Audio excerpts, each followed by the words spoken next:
Crush the lip!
I can't believe I'm doing this.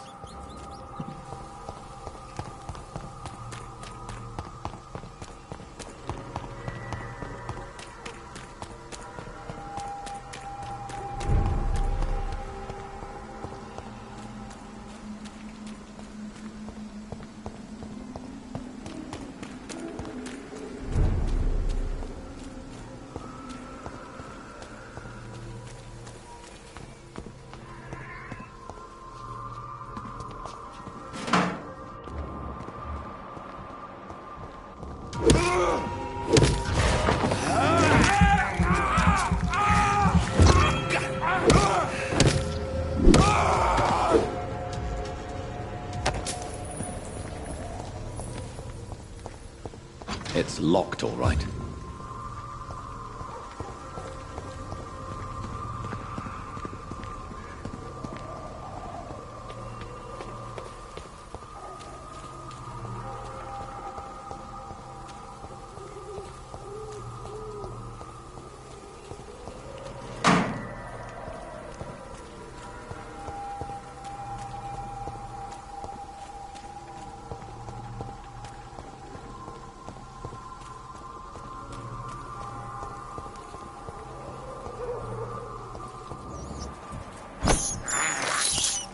I have this thirst for blood.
Good evening, Miss Howcroft. How are you tonight? I need blood, Doctor. Warm, rich, vibrant blood. I have made inquiries about the men who were tracking you, Miss Howcroft. I did not expect a mortal to have this sort of courage. Speak, Doctor. Why are they hunting me down?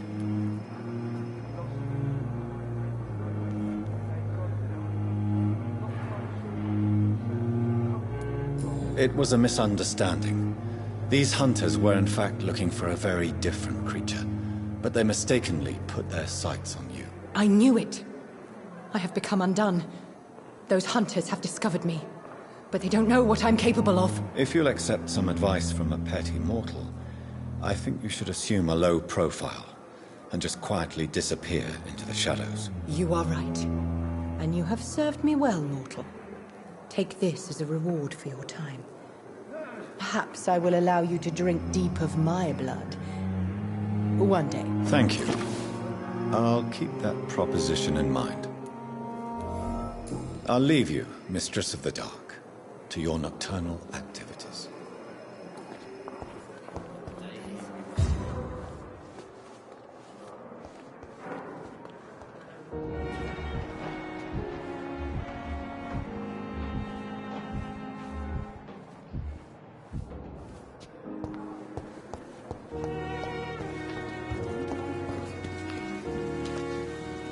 Jonathan, my sincere condolences for your loss. Your kindness is much appreciated, my lady. Is there anything you require?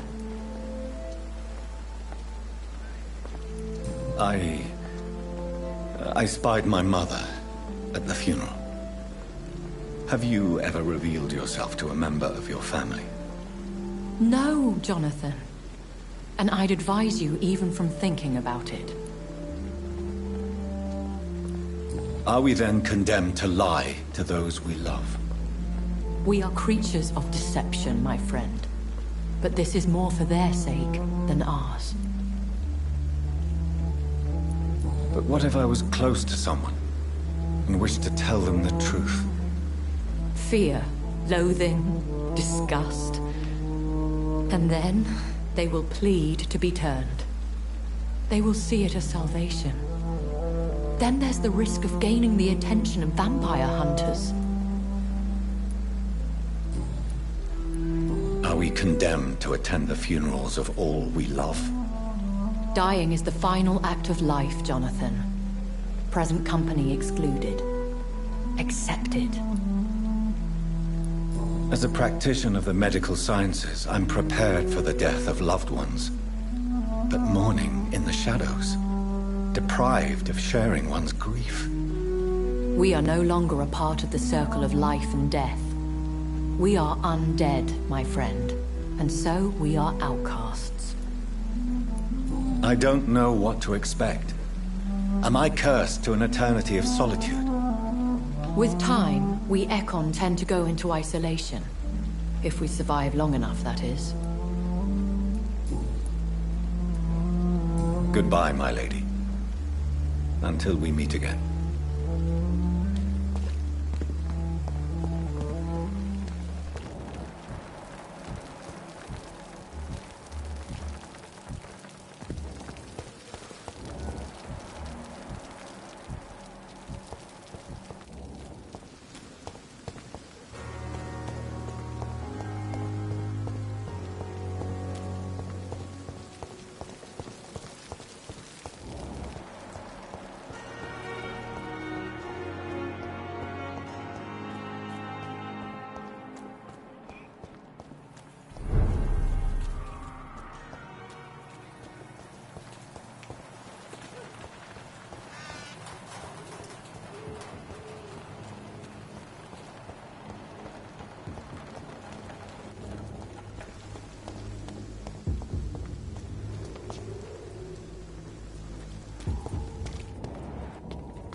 Good evening, Mr. Whitaker. It's Father Whitaker, my son.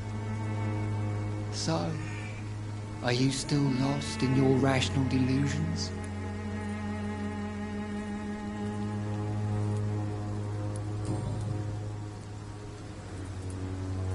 Why did you send Samuel to the cemetery, Tobias? What did you see there? I sent him on a vision. A dream of a dreadful and laughing queen covered with blood, sleeping with the dead and feeding on the fear of the dying.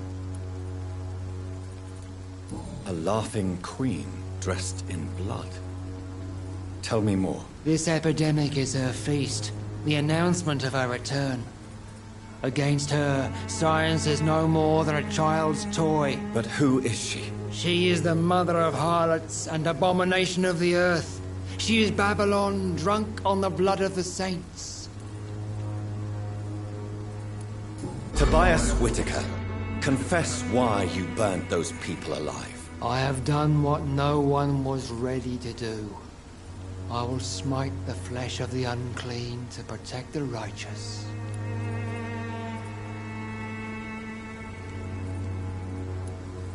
You are just another heartless murderer, exploiting the epidemic to kill with impunity. No!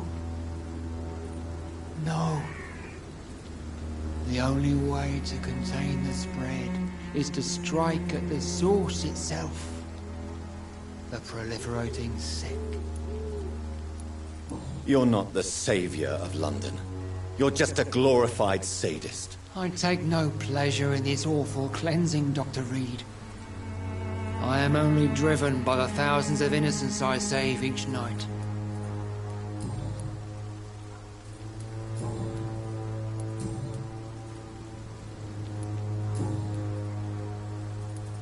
I have found Samuel, your disciple. I am afraid I have bad news. I already expected the worst. He should already have come back. He is dead, isn't he? Yes, he is now. The epidemic took him. Samuel steadily made donations to our cause. He would have rewarded you himself if you'd found me in that awful cemetery. Please accept this money.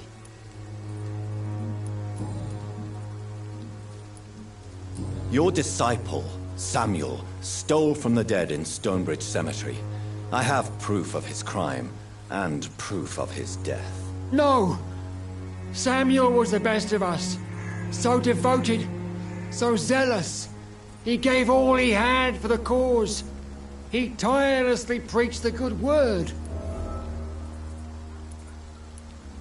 Your precious Samuel used you. He was an immoral crook. If that's true, then he will be my burden to bear during this endless night. He defiled the dead with his petty thefts. That's how he financed your misguided crusade. Think what you will. When this city is saved, he will be praised for his devoted fortitude. He walked boldly into the mouth of abomination.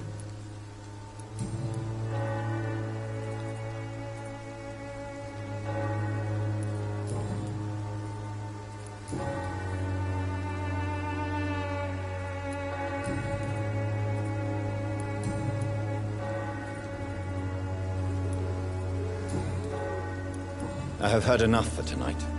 Goodbye.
Steady, boys! Die! You'll never get...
Opium is one of the main ingredients of Strickland's medication.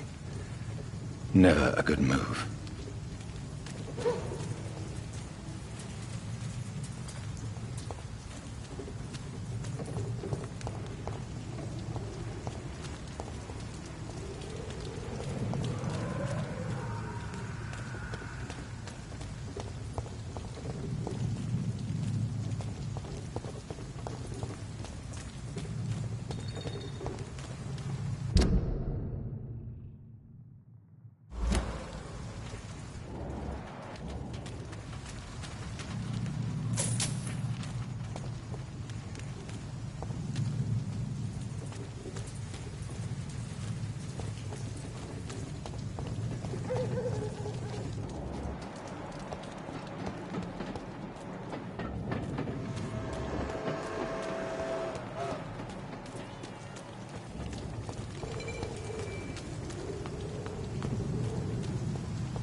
It's locked.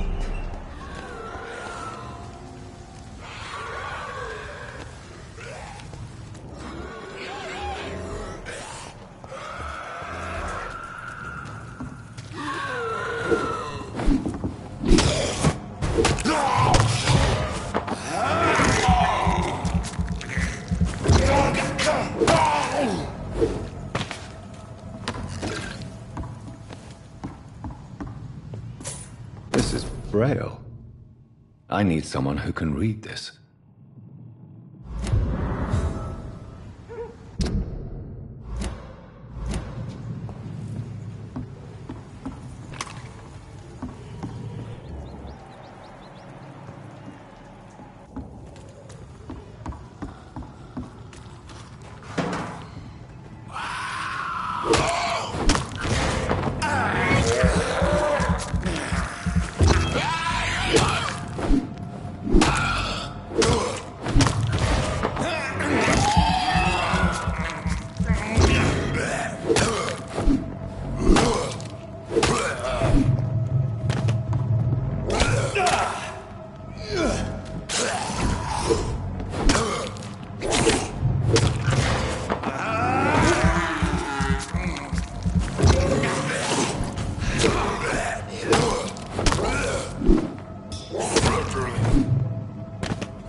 sorry, sir. Watch yourselves! There's one of them!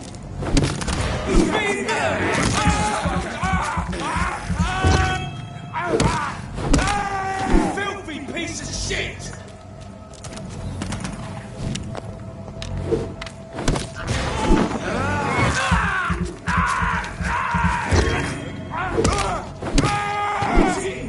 It's a killer!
For England, but England won't fight for us.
shall prevail. Violence breeds more violence.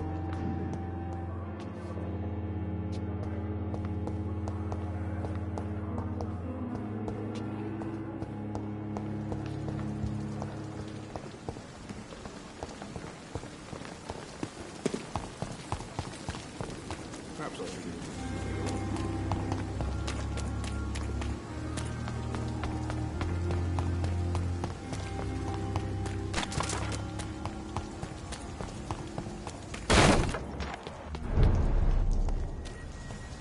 Get them weapons ready! We're found! It's on it! It's on it! Watch out for them team!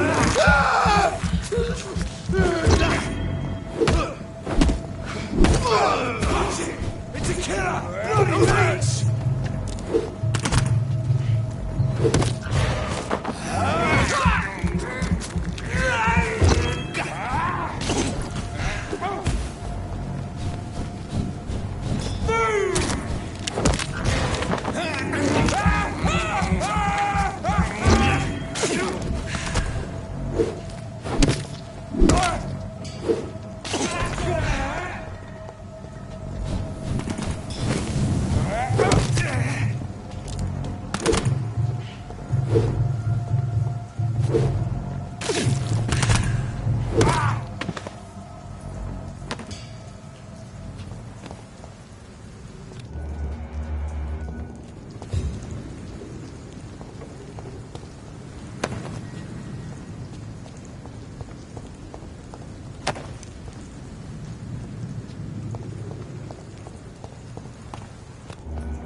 There's one of them! Watch yourselves! Take a breath of this!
And I will show you how a wet foot does business!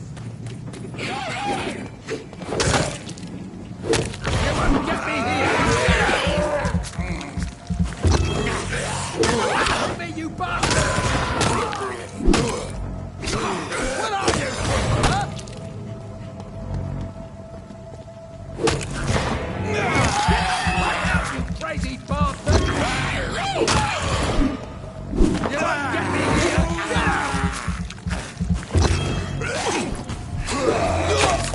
Come on! And I will show you how a wet foot does business! Get away from me, you bastard! What are you people, huh?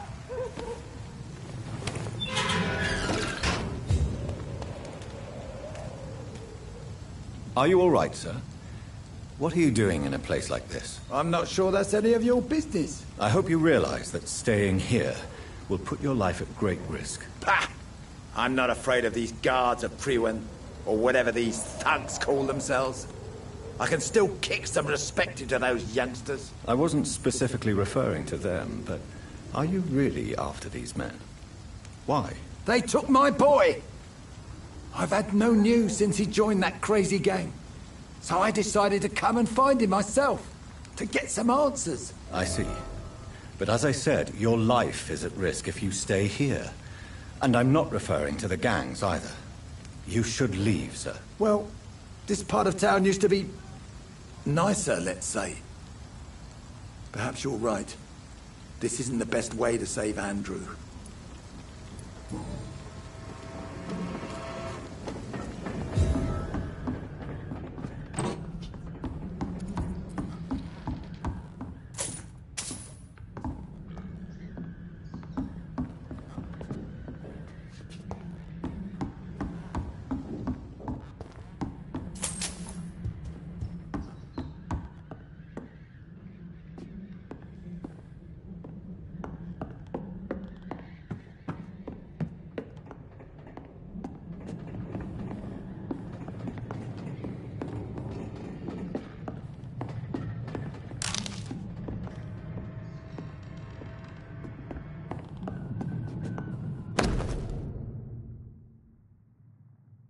There is a name engraved under the blood. On the back of the case. Jack Gillingham. Maybe I should return this watch to his family.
Good evening, sir. Good evening. Why must it always be a good evening? I was just being polite. I'm Dr. Reed. I'd like to ask you some questions, if I may. Don't like questions. Or doctors. And the name is Seymour Fishburne, if you must know. What can you tell me about this part of town? A shithole filled with maggots. Liars and thieves, all of them. Is there no one who deserves your leniency, then? Well, Tom from our local is somewhat of a decent bloke. At least, unlike most maggots, he knows how to listen without opening his trap.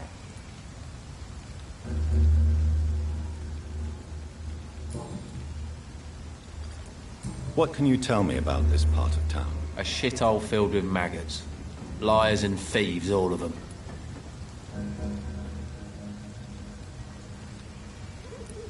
Are you thinking about someone in particular? No. Hate them all. Especially these petty, whining little shitbag beggars.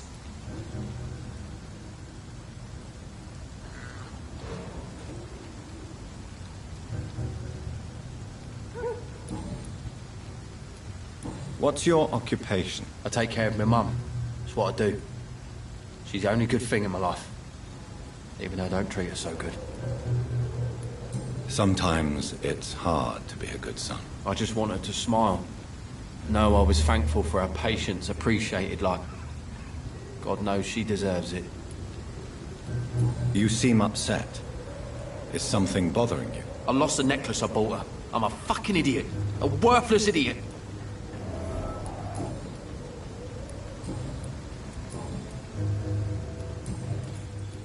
Goodbye, Mr. Fishburne.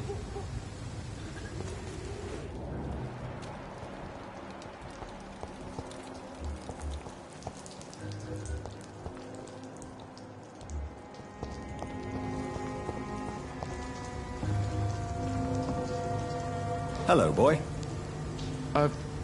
Hello. Good evening. Did I scare you? You have nothing to fear from me. No, it's just that people prefer to avoid me. Well, I won't. I'm a doctor. My name is Rufus, sir. Rufus Kingsbury. What can you tell me about this region? It's all about staying out of trouble. But since most people prefer to avoid me, it's pretty easy. Why do people avoid you? They call me Rufus the Curse. Around here, I'm a bit of a bad luck charm. Have you ever thought about leaving? Where else would I go? At least I know these streets and some people around here. This is my city, for better or worse. What do you do around here, Rufus? I listen to the news on the docks, sir. And I smile at those kind enough to spare me a bob. Do you have a job? It's hard to work, what with my head and all. Since I was a boy, I've always had trouble remembering what I do and why I do it. What do people say about this place? Things have been tense between the wet boot boys and the communists. They both feel they should run the docks.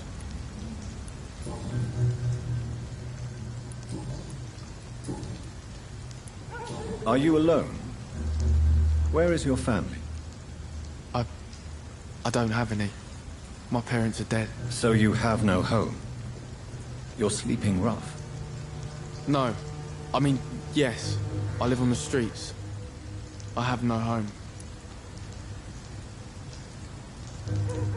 You should be careful, Rufus. There are things that lurk in the shadows of this city. Things that prey on the lonely and the desperate. Well, I've known worse. I'm not all alone. I have Mrs. Fishburne. She's been very kind to me. Why do you think she's so considerate? I can't say, sir. I guess she's a good soul. Sometimes it's like she replaces the mother I lost, even if we're not related. Do you need help? A real doctor caring about me. That's a first. I feel like a real person. A real doctor treats everyone the same, Rufus. I don't know what to say. Thank you, sir. Thank you. So long, Rufus. Be careful. Take care.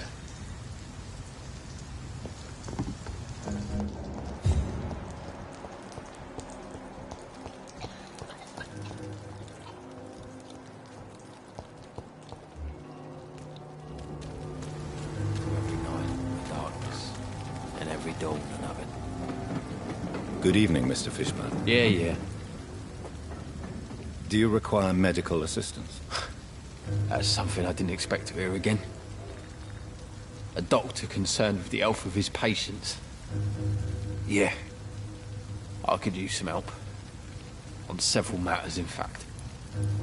I don't know which kind of doctor you're used to dealing with, but it's a doctor's purpose to heal people. And is it your purpose as well, Mr. Reed? I would say it's a convenient way for gaining people's trust. Goodbye, Mr. Fishburne.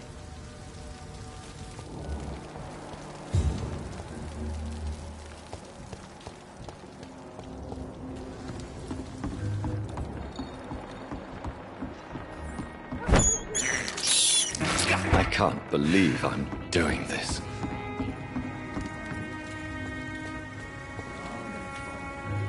Good evening, miss. I am Dr. Reed. May I ask you a few questions? Who are you? What do you want? As I just told you, I'm a doctor. From the Pembroke Hospital, actually. The Pembroke Hospital, you say? I ain't paying any bill left by Clay. I'm not here to collect payment, Miss... Miss Edwina Cox. So what do you want then? Fancy buying something from me, maybe? Can I offer you my medical help, Miss Cox? I'm fine, thank you.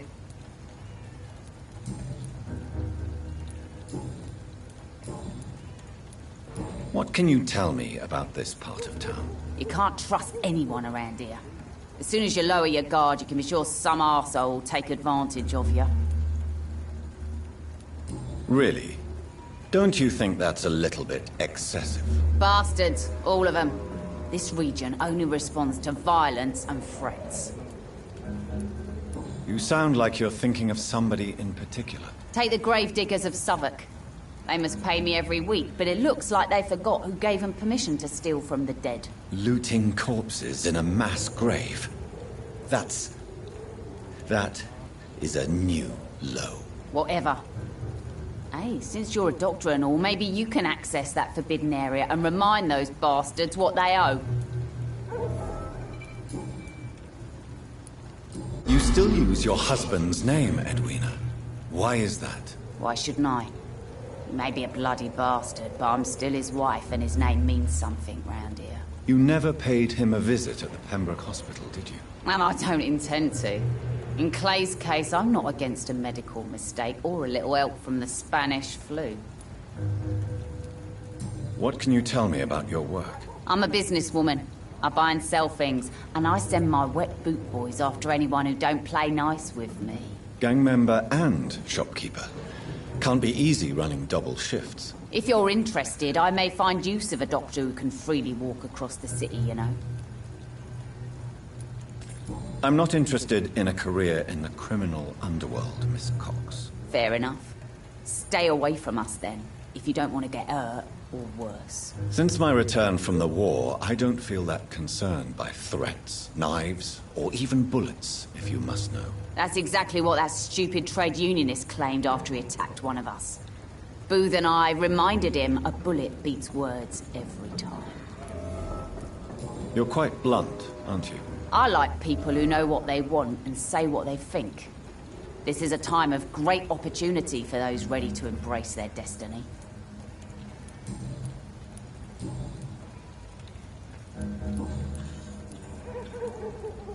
Tell me about the man you and Booth killed, Edwina. The bastard killed one of us and received retribution. There's nothing else to say. And your conscience is clear.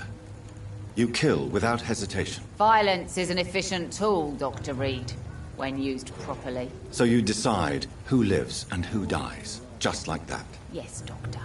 Just like that. I'm not saying it's fair. I'm saying it's my way of dealing with troublemakers.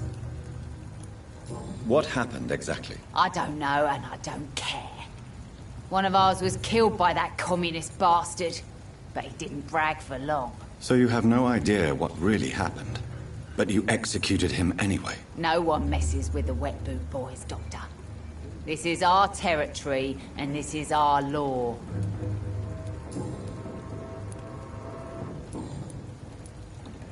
Goodbye, Miss Cox.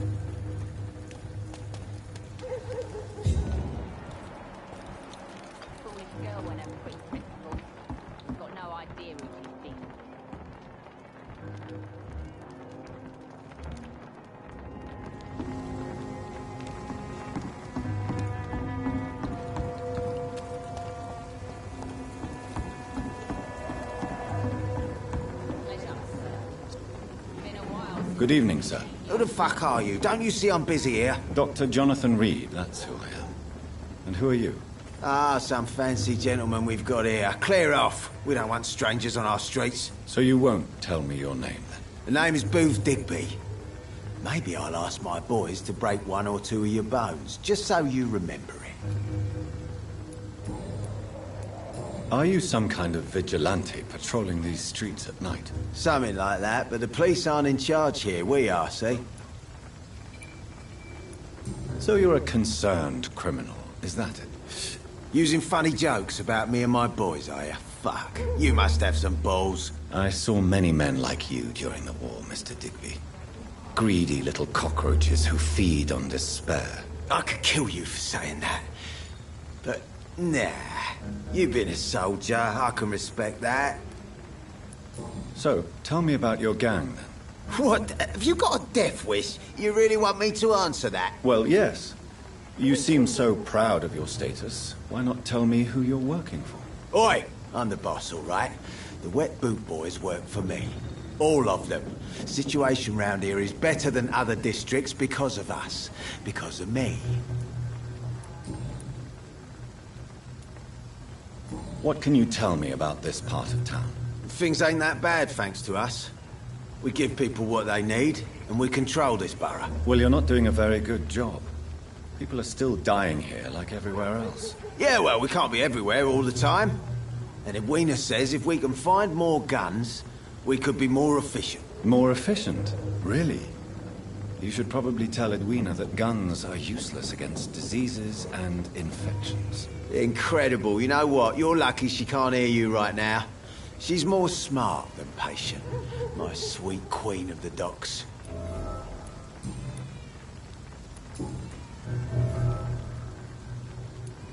Tell me about the man you killed, Booth. What happened? One of us had been killed, so we had to retaliate. That's the whole story. There has to be more to it than that.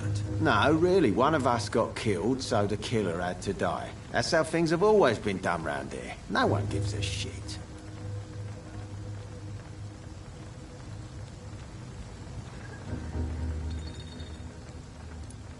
I think you're wrong. Maybe the docks have always been violent, but you can't say the living don't suffer because of it. And then what? Let the commies and the anarchists rule? Nah. We're the wet boot boys. Our fathers died on these docks and they belong to us. I know you're looking for an honest job, Booth. You're tired of this criminal life, aren't you? It's just an idea. Edwina loves to run things so much. You can never really leave the gang. Wet boys for life, you know. Goodbye, Mr. Digby.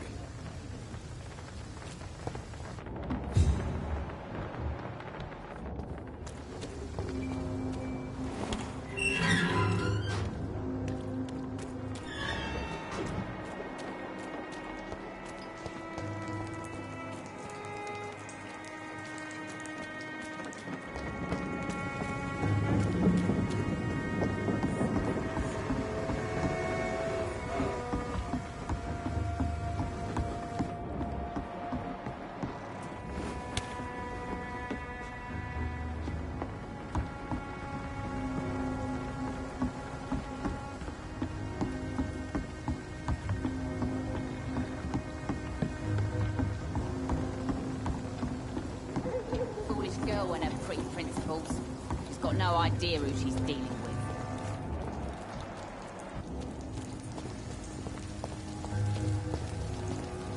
Good evening, sir. Whatever. Don't you recognize me? We met a few nights ago. Don't take it personally. I spent a lot of energy forgetting what I did the night before. Yes, you had definitely drunk too much then as well. I'm Dr. Jonathan Reed. I'm Dyson Delaney. I'll try to remember you. This time. What do you do for a living, Mr. Delaney? I drink. I drink in the morning and at noon. I drink at night. And then I drink some more. Why do you drink so much? Maybe it's because I prefer dying slowly. Death can be so abrupt. Personally, I like to see mine coming at my own pace. You sound very sad, sir. That's because I am Doc. Don't you work at all? I'd love to, but I don't have the time. Didn't I tell you? Drink in the morning and at noon. I drink at night. Is there anything in particular that you like about this part of town? Except for the cheap drinks, I mean. How dare you say such a thing? I love this neighborhood. So friendly. So joyful. No reason at all to rejoice, then. Life is hopeless and then we die, is that it? Let me tell you a story. All right. Go on. A few years ago, when I believed a resolute man could change things around here for good, A tragedy occurred nearby. What kind of tragedy? It was a bomb. Bomb that exploded and killed many people. Metal and blood everywhere. Shouts, fire, broken window of the shoe shop, torn street light. You lost people you loved that day, didn't you? I've lost everything. But you know what the worst part is? I don't even remember where it happened. I've drunk so much to forget it. And now I can't remember where it was. I can't pay my homage to the dead. I'm sorry, Mr. Delaney. It's okay. If you ever find the place, just leave a flower for me there. Even if you tell me where it is. I'm not sure I'd memorize it.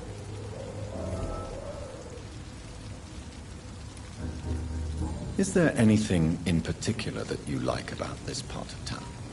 Except for the cheap drinks, I mean. How dare you say such a thing? I love this neighborhood. So friendly. So joyful. Why are you so cynical? Cynicism is the polite way to express despair, Doctor. No reason at all to rejoice, then. Life is hopeless and then we die, is that it? Let me tell you a story. Another time, perhaps. I'm not sure I want to hear another sad story.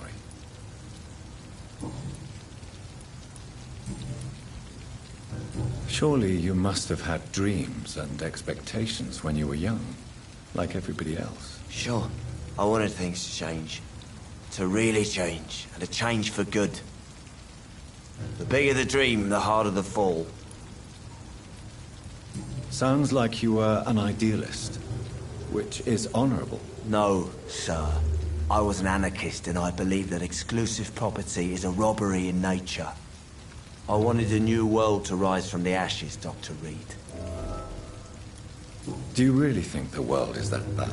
No, I believe we all can choose to make it better. But most of us are too weak, too corrupt and too guilty.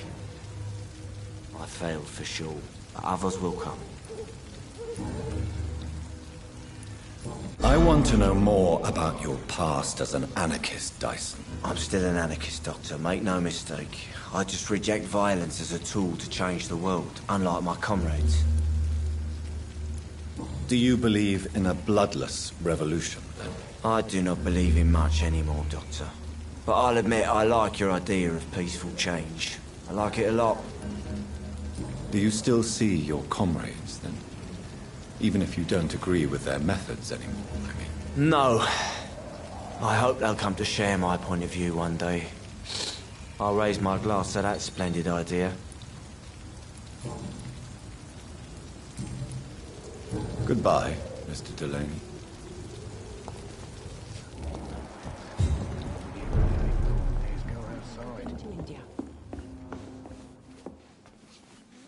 Evening, miss. Well, I never. That's a first. Customers who make that much mess rarely come back. Never mind in fancy togs. I'm much more myself than when we first met. By the way, I'm Jonathan, Dr. Jonathan Reed. Welcome back to the Turquoise Turtle then, Doctor. I'm Sabrina Cavendish. How can I help you? What can you tell me about this area? People don't appreciate that line of questioning round here. You best be more careful with what you say, sir. You look concerned, Miss Cavendish. This is a bad borough. Most people I know are afraid. Most locals will rob you blind, or worse. You best mind your step.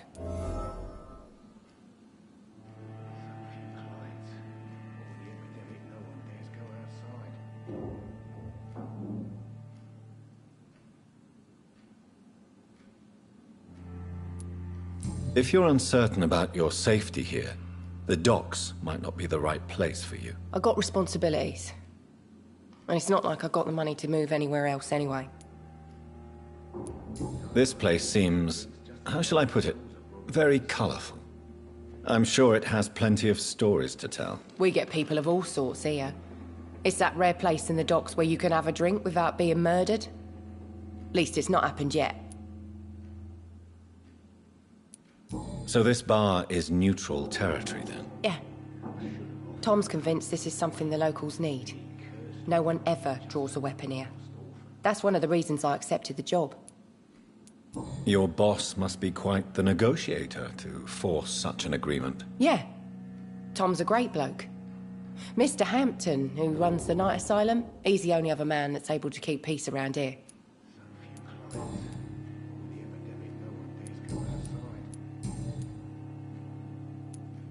Excuse my curiosity, but where exactly are you from, Miss Cavendish? Something bothering you? What, my name? Or my complexion? Believe me, I never judge someone on their place of birth or the color of their skin. If that's true, you'd be one of the few not to make fun of me. Just you, Tom, Dyson, Miss Fishburne, and of course Mr. Hampton. Sabrina, tell me about your true feelings for your boss. I love Tom. Not ashamed of it. Don't care if the customers joke about it, neither. Does Tom love you? Yeah, but he's always reluctant to take it further. It's not because I'm younger, or because of the colour of my skin. He hates jokes about us. Who's mocking you? I mean, we're always together. People will talk, won't they?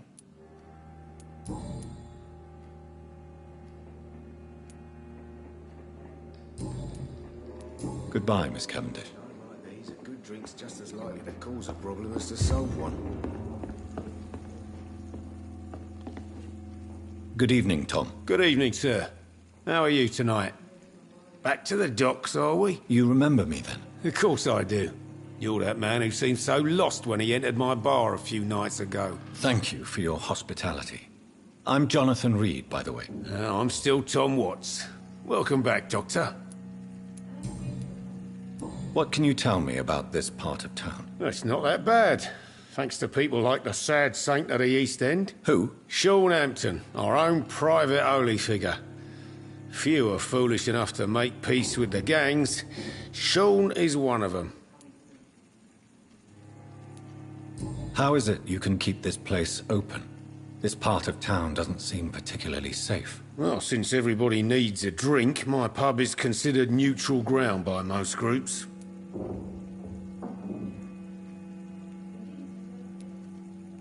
Since I'm here, is there anything I can do? Well, perhaps, Doctor.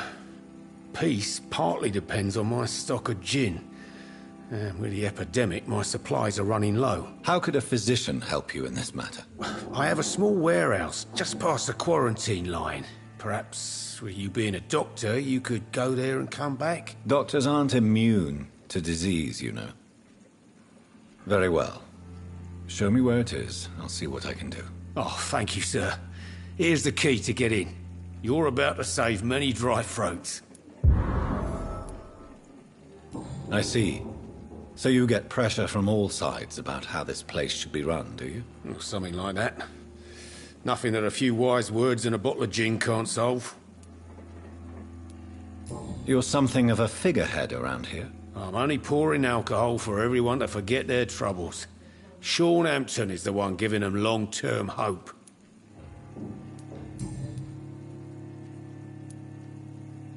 Why does your waitress feel in danger working on the docks? This part of town is dangerous for all, but for women it's worse, as always.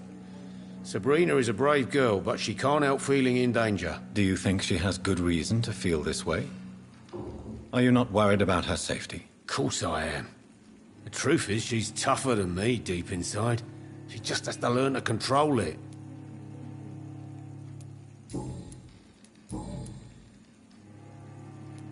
Sabrina seems very fond of you, Tom.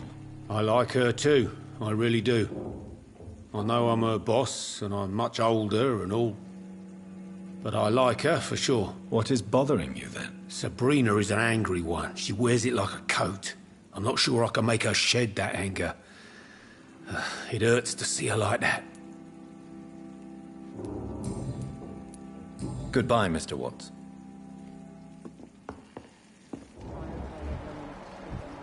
Times like these, a good drink's just as likely to cause a problem as to solve one.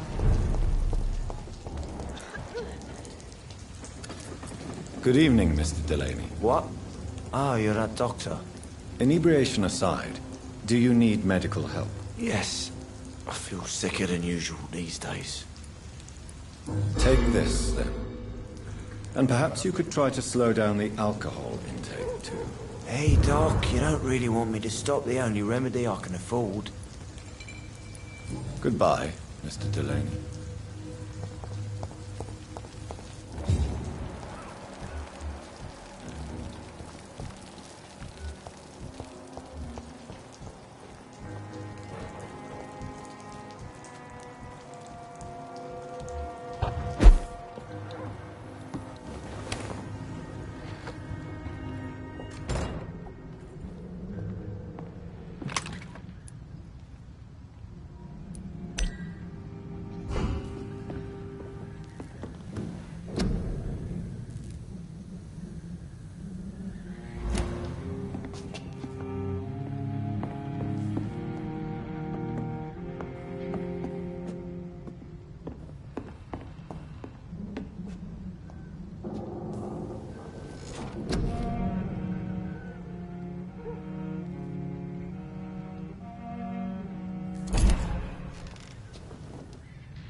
From Seymour to my beloved mother Stella. Fishburne, that sneaky bastard.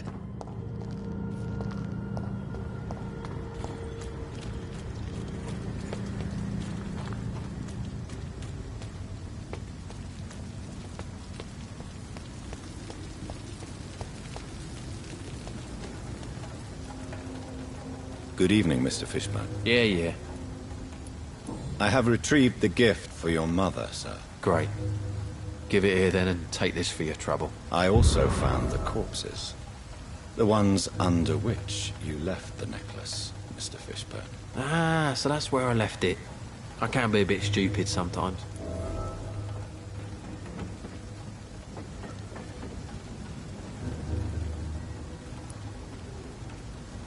As a man of science, I'd like to try to understand why you killed those people. Why does there need to be a reason? They were just there. It happened. That's all. You're not a mindless animal, Seymour. Surely you have something to say about these murders. Speak up and I will listen without judgment. Could be right, Dr. Reed. Maybe it'll do some good to confide in a gentleman like you. You being educated and all. Did you take pleasure in killing them, Seymour? All those people, all those lives extinguished. I take no pleasure from it. Just gives me peace. Stills the anger. For a time. Don't you think you should seek help? Talk to someone you trust, someone who cares about you. No. And don't dare speak about me to your colleagues either. Keep your mouth shut tight. Especially about my mum. This rage you feel, have you ever been able to control it? Resist it? I tried. For my mum. I tried for her. Telling the truth made me feel better. For a while.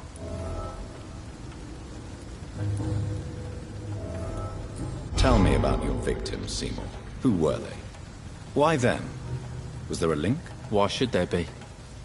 They just kept getting on my nerves at the worst times, that's all. You feel nothing, do you? No empathy for your victims at all? You seem pretty calm yourself, don't you? We're not talking about me. That right? Well, our calm's the only thing we have in common then. How many? How many victims? It's not like I keep records. It happens when it happens. Why is your mother protecting you, Seymour? I'm her son. She's the only one who knows me. Sometimes I think she knows me better than I know myself. I understand you love her, but can't you see the awful situation you've put her in? Do you think my mum would have a better life if I were dead? She seems so sad to know me sometimes.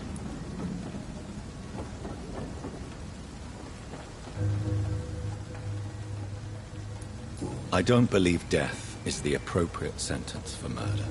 Not in a civilized society. But the last word has to remain with the law. There is no law around here. No justice to be found. In these parts, revenge is the only answer. Goodbye, Mr. Fishburne.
Tom has so much alcohol, he could keep this district afloat for quite some time.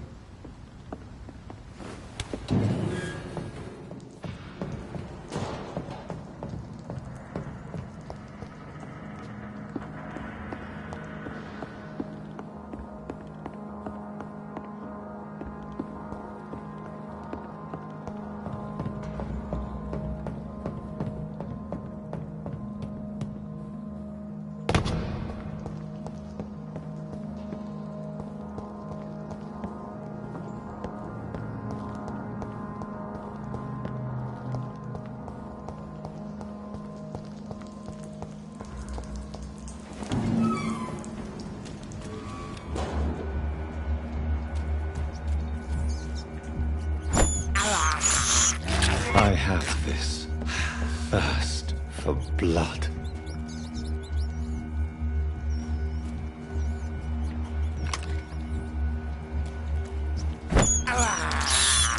This is despicable.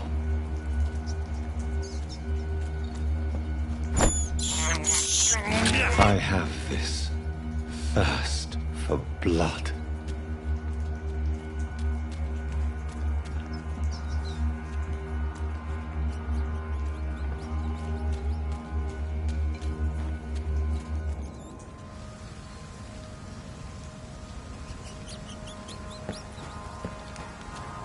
I cannot enter.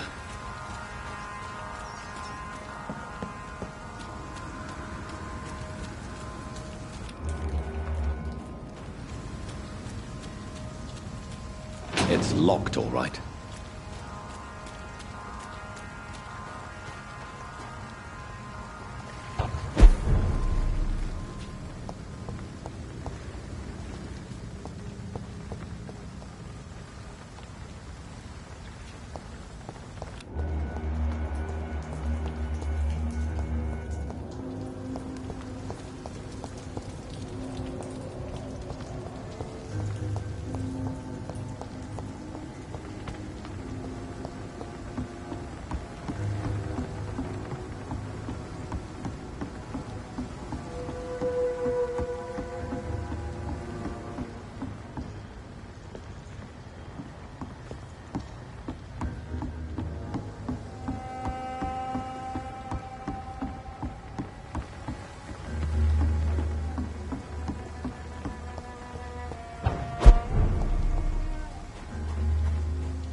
This is despicable.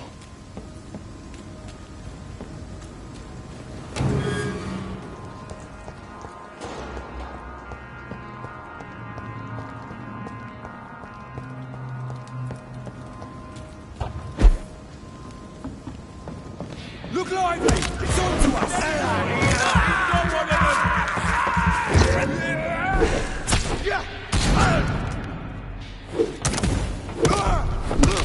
Big fucking beast!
It's locked.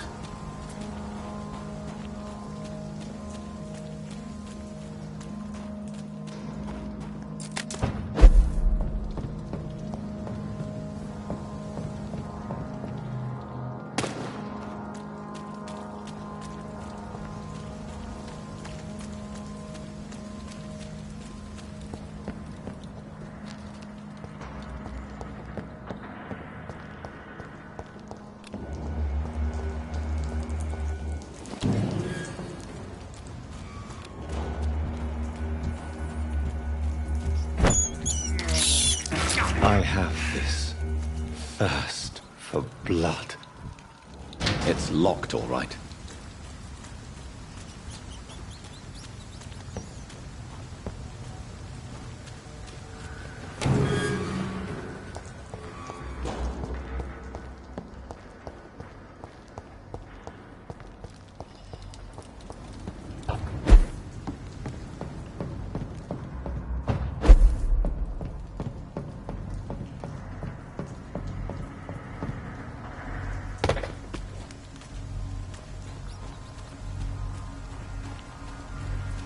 I cannot enter.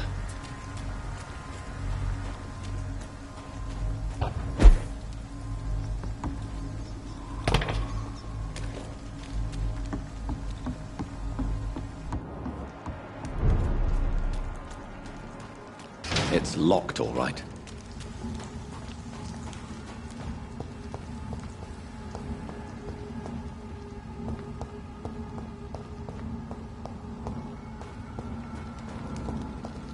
It's locked.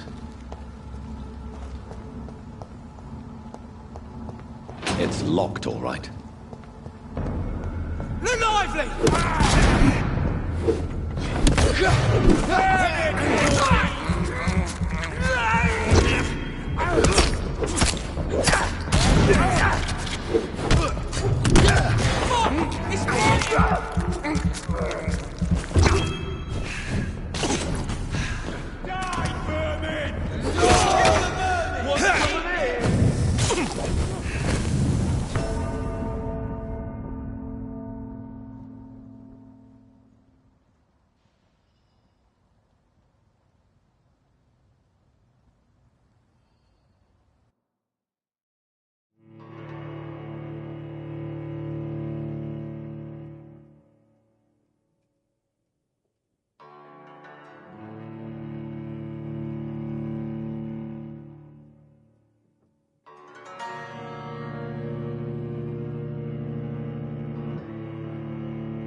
This is despicable.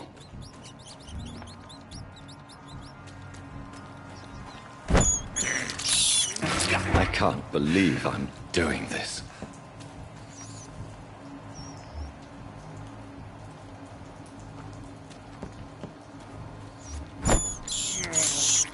This is despicable.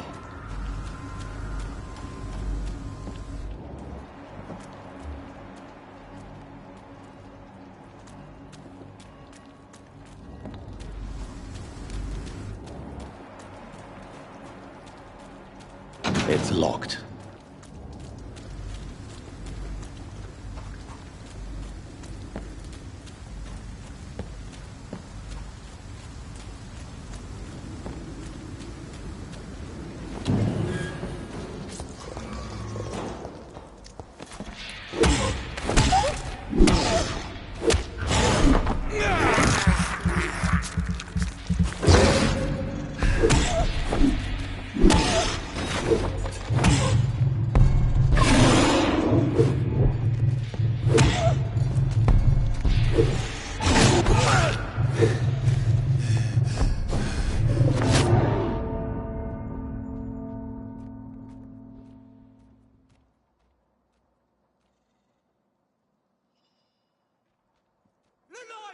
It's on to us!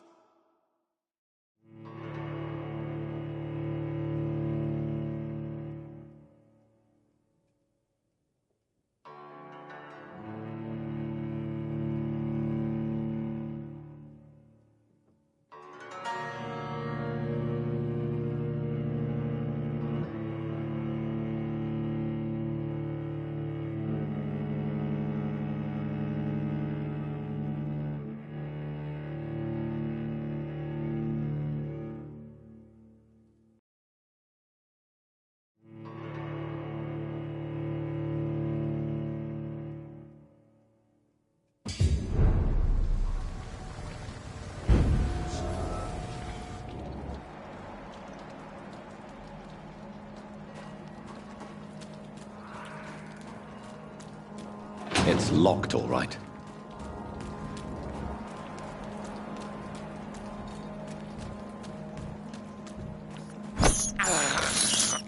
I have this thirst for blood.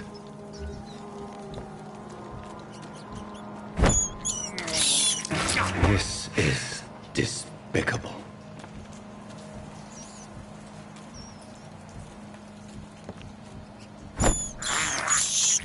I can't believe I'm doing this.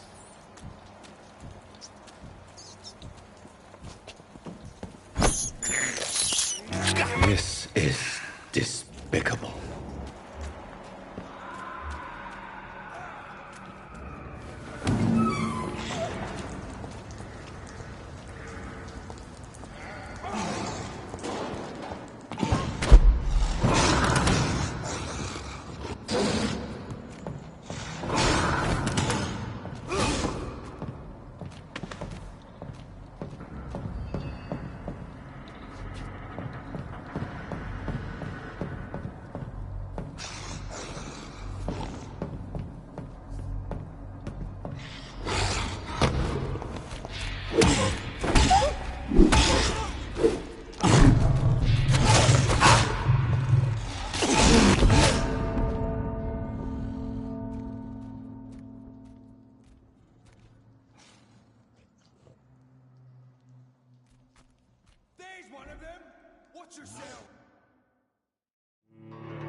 I have this thirst for blood. I can't believe I'm doing this.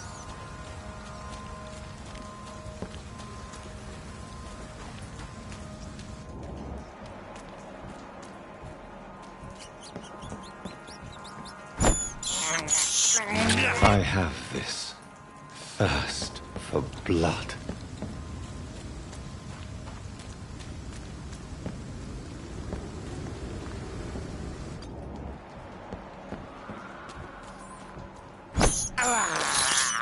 I can't believe I'm doing this.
You'll pay for that!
I cannot enter.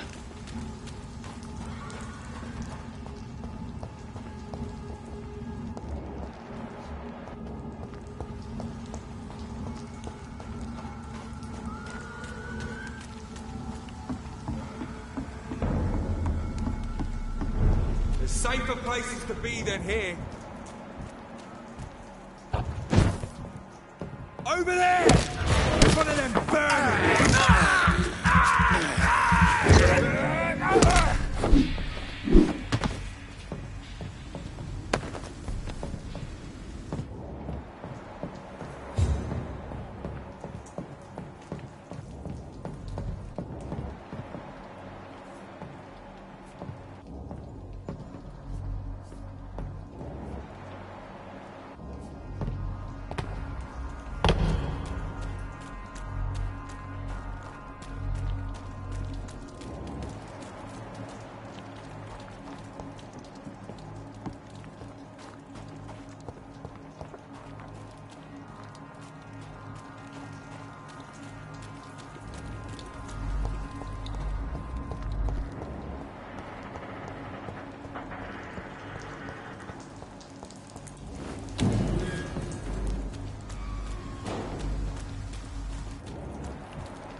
Good evening, madam. I'm Dr. Reed. Could I come in? Why? What do you want? I work at the Pembroke Hospital. I'm investigating the flu epidemic in this area. Oh, the Spanish flu. Well, that's quite liberal of you, Doctor. But this is no time to be knocking at people's doors. The disease takes away the good people too, madam. Why not let me in? It's Mrs. Fishburne. Stella Fishburne. And yes, indeed. Why not let a doctor in? Please don't stay too long, sir.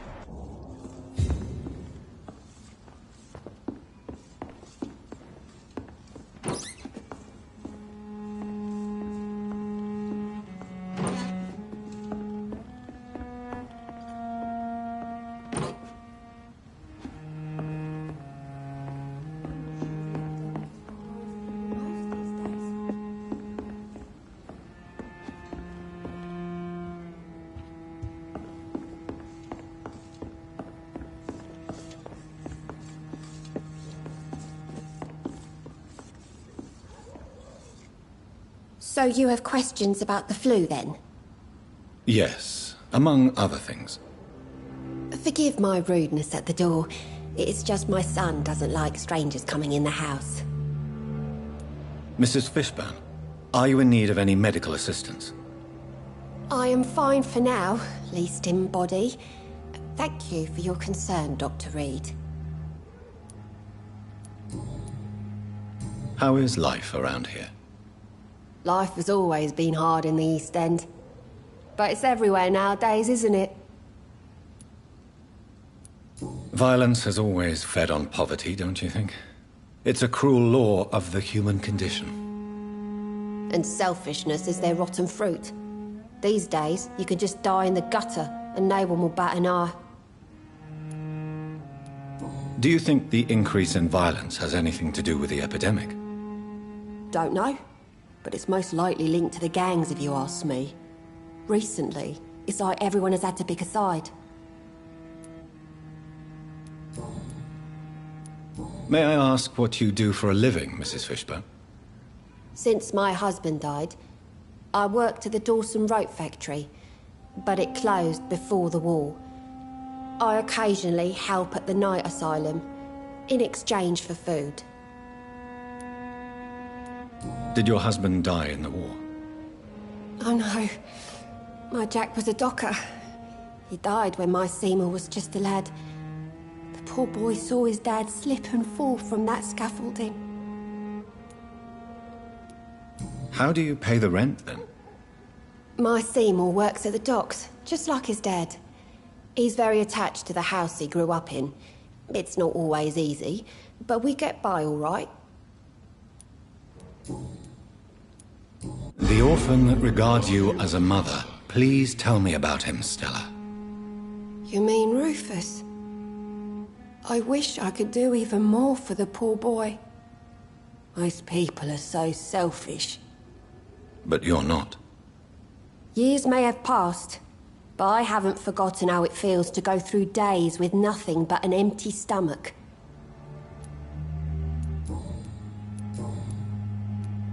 Your son's gone way beyond simply bullying people. He has a taste for blood, and you know it, don't you, Stella?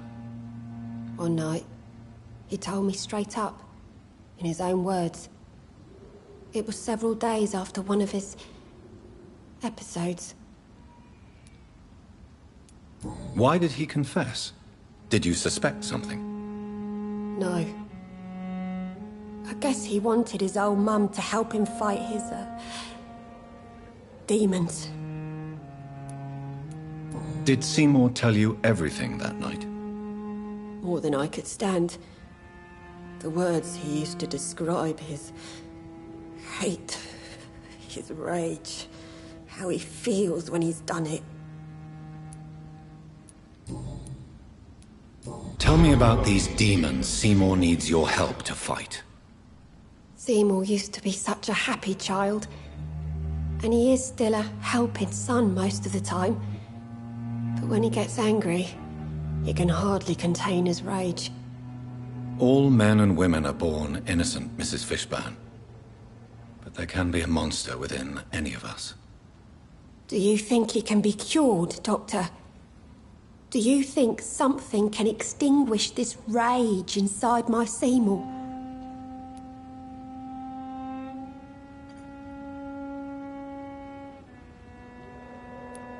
Science has only just begun to investigate the mysteries of the human mind. Currently, we have more assumptions than fact. There ain't no hope, then. Somehow, somewhere, my son has turned into a monster, and nothing will bring him back. Stella, I know you are ashamed of your son's crimes. So why do you protect Seymour? I can't report my own son, can I? Not a burden I could bear. Burden? How do you mean? They'd hang him for sure. I won't send my only son to his death.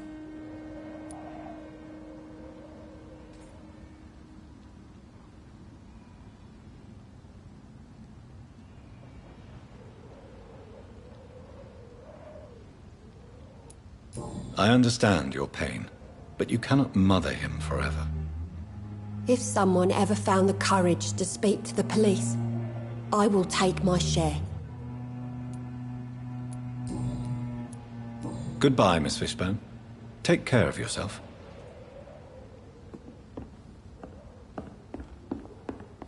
I'm not sure the epidemic is what worries people most.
It's an eat! Kill it! Get their weapons ready!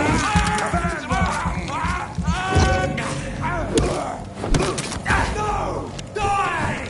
Filthy piece of shit!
yourself!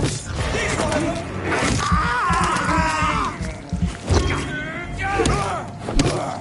Fuck, it's fast!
It's locked.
Good evening, Dr. Strickland. And good evening to you, Dr. Reed. Can I be of any help? I located the shop, but it was vandalized, and the owner is missing. All I found was your order. I was afraid of such bad news. People are so desperate they're ready to burgle a shop for drugs. That's quite a list you ordered. Opium, sodium hypochlorite. It can't be just headaches you're trying to cure. This dreadful influenza, of course. I already ran some tests on hopeless cases. Without success, I must admit. Do you realize you could create a lethal poison without the correct dosage? Then there are the legal ramifications. Is this not true of any medical substance, Dr. Reed? However, if you would agree to improve it, I'd be glad to accept your help. As long as you promise to be scrupulous with your experiments, I may try to gather these substances, and even help improve upon the mixture. That's all I'm asking for, Dr. Reed. That's all I'm asking. Tell me more about your willingness to experiment with new medical techniques. Harvey Fiddick is a patient suffering from a severe injury that could cripple him if not treated correctly. I'm convinced your blood transfusion technique could help him. What is it you really want? To save him? Or to prove your point? Fair question. I want nothing but to save my patient, Dr. Reed. Especially since I know Mr. Fiddick's story. Tell me Mr. Fiddick's story. Our first diagnosis was compromised because Mr. Fiddick lied to us about the real origin of his injury. He first claimed it was an accident. But why would he hide such crucial information from us? Because he is a proud father. Ashamed of putting his children at risk because of his own negligence. This personal involvement could also appear to be a lack of impartiality. You must know that a good surgeon must remain neutral. I agree. But that does not excuse Dr. Ackroyd's behavior. A man who did not even take time to converse with his patient. Do you think keeping his distance was a mistake? All I know is that I'm taking care of human beings with desires, hopes, and fears. Not some biological machine comprised of blood, bones, and flesh. Tell me, Thoreau, what's the real cause of your dislike for Dr. Ackroyd? He refuses to admit that your blood transfusion technique is the only way to save Mr. Fiddick. I'm convinced we must use it. What Dr. Ackroyd really said is that you lack the skill to perform this operation efficiently. Is there anything you have to say about this? It's a false conceit. Dr. Ackroyd secretly envies your reputation. His jealousy blinds him. I'm not the real target here. I want to know about these secret tests you run, and if they can save people from this epidemic. Speak to me now, Thoreau. I know I may sound presumptuous, but I'm just following your steps, Dr. Reed.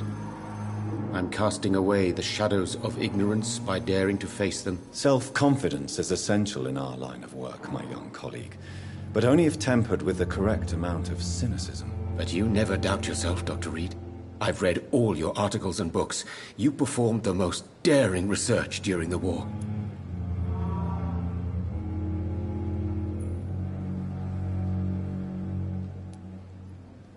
You have my support, Dr. Strickland. I know exactly what it feels like to battle an unknown disease, with only your mind and force of will to help you. Thank you, Dr. Reed. You don't know what that means to me.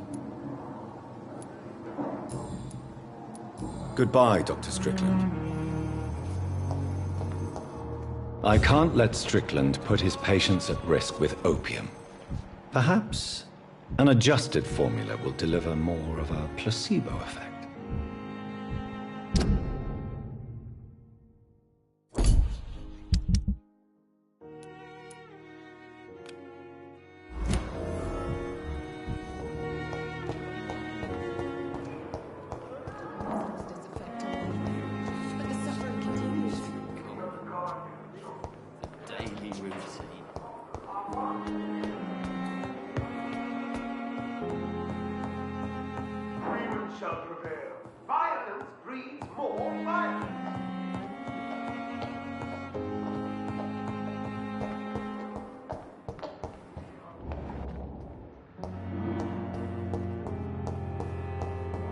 It's locked, all right.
If only there were more of us, with less resignation and more determination.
It's locked, all right.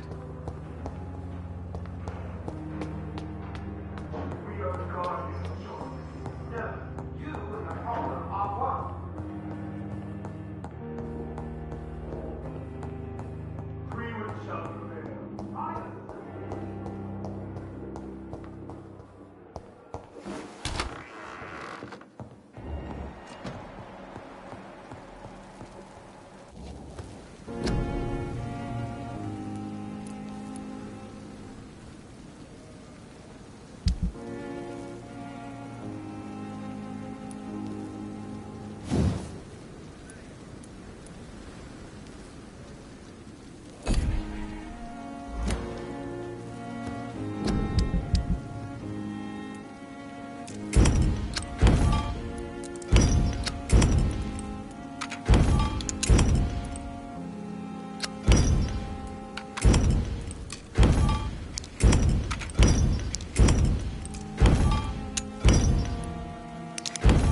God protect us.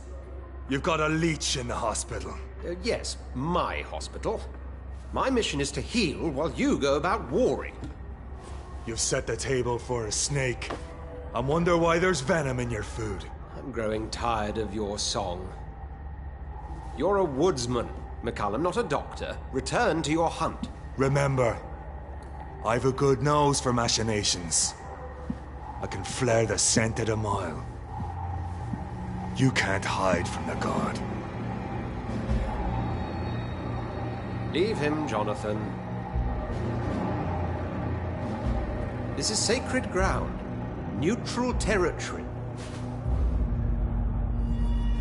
And I just had the carpet cleaned.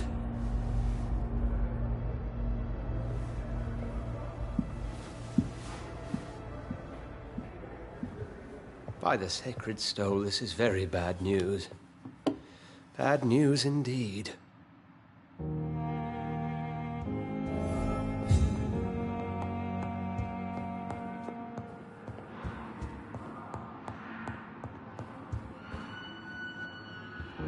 What happened? The hospital has been attacked. We have injured patients, at least one dead and several missing. This has spiraled out of control. Even the most infirm are asking to be allowed to return home. We cannot have the people lose faith in this institution. This hospital is their only hope. Of course, you're right. But we cannot afford a public scandal. It would ruin us. We must restore order, and quickly. You mentioned a dead patient. Who is he? She, Jonathan. She was Miss Harriet Jones. I found her room like a slaughterhouse. Blood everywhere. The duty nurse is taking care of the mess. Very well. I'll help you. I know this place means something to you. I have noticed how you suppress your appetite when around the staff and patients. You need to know you can trust me, Edgar. I do, dear fellow, I do. Please then, tell me. Sean Hampton, the man we thought we'd saved at the docks. It seems he was infected after all. So Hampton became more beast than man. Exactly. And now Guard of Prewen suspects the hospital of vampire activity. Do you realize what that could mean for us? Rest assured, I will protect you, and your staff. McCullum is a fanatic. The Guard will stop at nothing. You don't know what they're capable of, Jonathan. Very well. Since I brought Mr. Hampton here, I will put an end to this. If you don't mind, I have a few questions. I'd be delighted to help you if I'm able. I recently tried to enter a church. It has been a very unpleasant experience. The Brotherhood's research on the matter of faith and vampirism has proved somewhat insubstantial, to say the least. Is this proof that I'm cursed in the eyes of the divine? The wrath of the Almighty? There's no way of knowing. It could be subconscious guilt, or irrational fear, or deep-seated beliefs. It's hard to explain in terms of science, that's for sure. I'm sure Lady Ashbury will have far greater insight into this matter than little old me. I just recently met the strangest creature in Whitechapel. He was immense. He mocked me and accused me of hypocrisy. Perhaps it was a skull. London's streets are overflowing with them these days. It was a vampire, all right. But what kind, I'm not sure. He was large and very fast. If you find anything more about this creature, the Brotherhood would greatly appreciate any information you could spare. He was observing me with the obvious intent to do me harm. His very presence evoked a palpable sense of menace. You need to be careful, Jonathan. We've no idea what this creature really is. What exactly happened here while I was absent? Hampton turned, quite violently as it happened. Lurking about.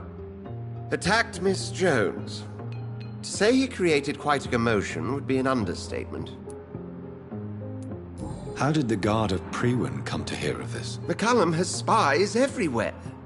He will jump at any opportunity to disparage the Brotherhood and show his contempt. Are you sure it was Hampton that killed Miss Jones? Oh, there was blood everywhere, but no body. And you know the state she was in. I fear for what he did with her. Hopefully he just hid the corpse. Who was that man in your office? Geoffrey McCullum, actual leader of the Guard of Prewen. I suspect he's the man behind the rebirth of this old and dusty society. They know I'm here now, don't they? I can guarantee one thing. The Guard of Prewen would never dare to attack the hospital while I'm in charge here. What do they hope to achieve? Their ultimate goal is the eradication of all vampires in the country. They see you as a threat to mankind, Jonathan. Thank you, Edgar.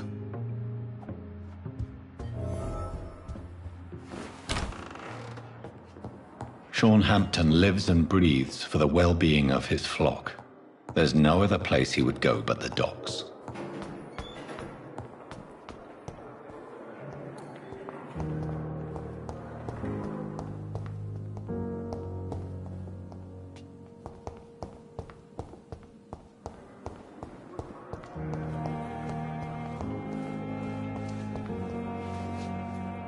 Good evening, Nurse Hawkins. Good evening, Dr. Reed.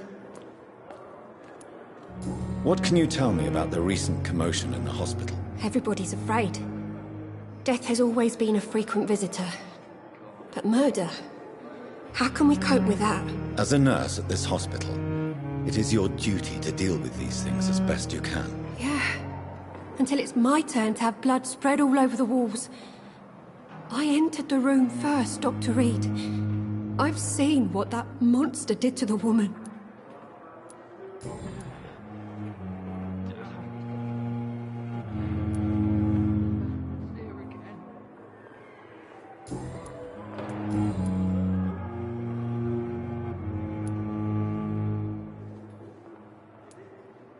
How would you describe the situation at the Pembroke Hospital? It's serious. The flu is wreaking havoc amongst the staff and patients. We are running out of everything. Pepper, I know you're very close to Milton Hooks. Yes. Milton Hooks is my man. If you want to report me for that, just feel free, Doctor. I have no intention of reporting you, Nurse Hawkins. But are you aware of the risks? The rules say I won't be allowed to work as a nurse anymore. But here at the Pembroke, we break rules all the time. Is he worth the risk? Hey, I'm no perfect woman, and Milton is not the finest bloke. But we do our best to get by. That's all any of us can hope for nowadays. Goodbye, Nurse Hawkins.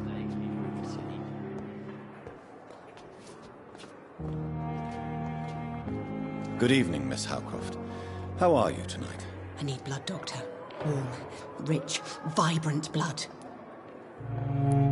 Is there anything you can tell me about the recent commotion here? Many things can happen under cover of night, Dr. Reed. But I took no part in this massacre. But did you see or hear anything? I can't say I did. But the smell of fresh blood almost made me faint, Doctor. Tell me, Thelma, what do you really know about vampires? I saw one and he saw me. I watched him hunt and kill. I saw his terrible wounds heal as his victim died. And then I knew I was saved. You mean you actually saw a vampire? Here in London? Yes. And it has been the answer to my pain. I must drink and kill to regenerate my decaying body. I am a vampire too.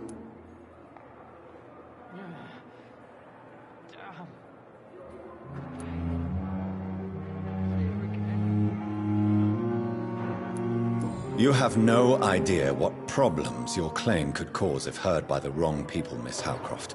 You must stop this nonsense, now. Why fear the truth? Strange things live in the dark, Dr. Reed. Strange and ancient beings that were here before this island even had a name. I'll leave you, Mistress of the Dark, to your nocturnal activities. I wonder what your last thoughts would be, sir. Good evening, Mr. Elwood. Evening, Dr. Reed. Can you tell me anything about recent events at the hospital? Before the shouts and the noises, I think I heard whispers coming from the stairs. 2 voices, maybe more. Did you recognize the voices? What did they say? I couldn't hear. Sounded like they were arguing or something.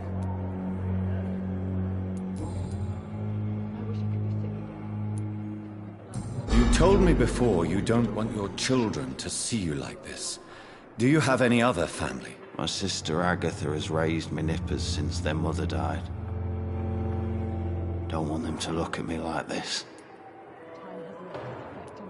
How could children despise their father injured in the war? What do you think?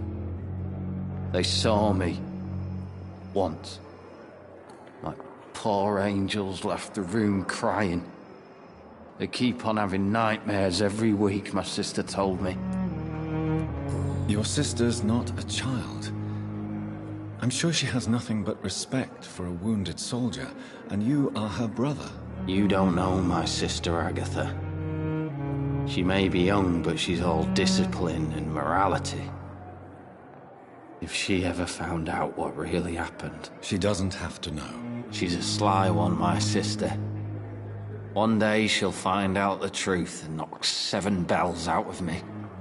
Nah. I'm better off here.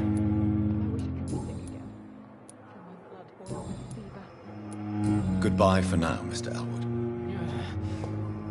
Damn. The pain.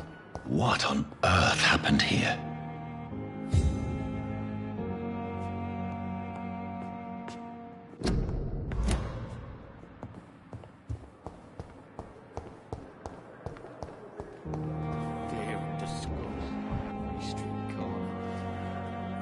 Good evening, Nurse Brannigan. Good evening, Doctor.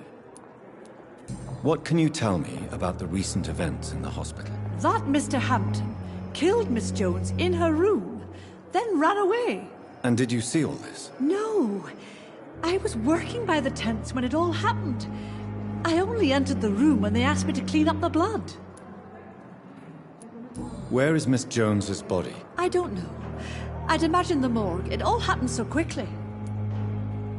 Did you see Sean Hampton leave the hospital? I think I saw a silhouette exiting the hospital gates after the shouting started. At first I thought it was someone who was just scared, but... well, maybe it was him.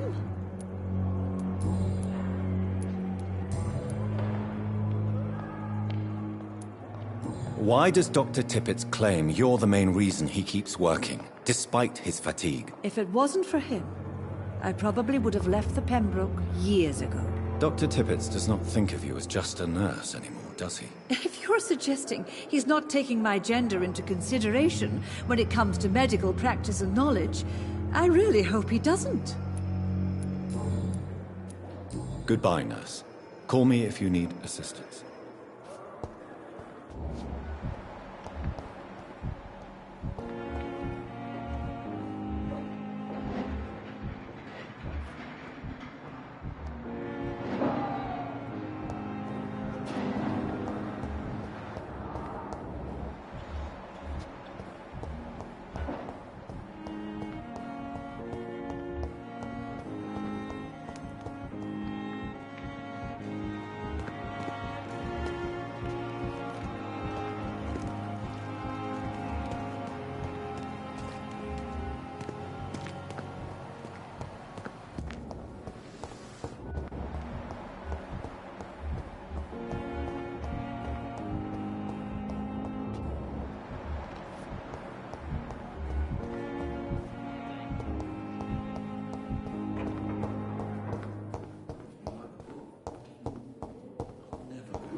Good evening, Dr. Reed.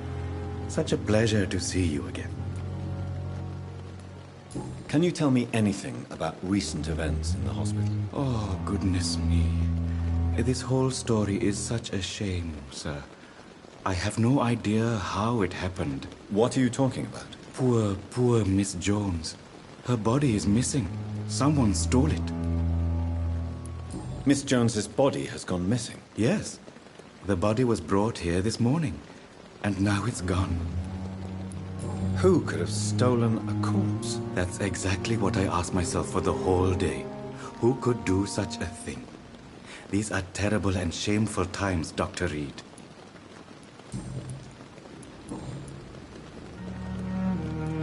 Since you're not afraid of dying, do you believe in life after death, Rakesh? No. I believe we must do all the good we can while alive.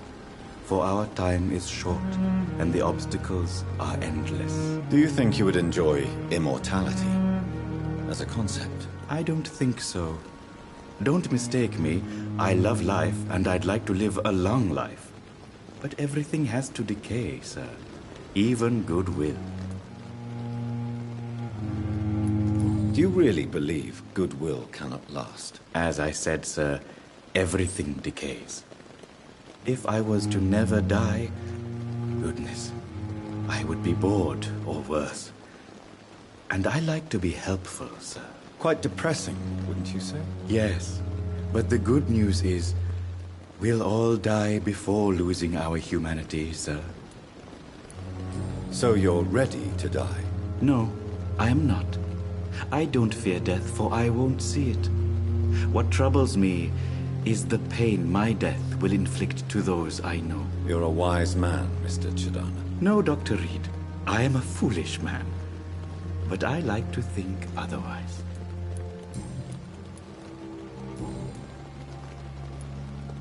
Goodbye, Mr. Chidana.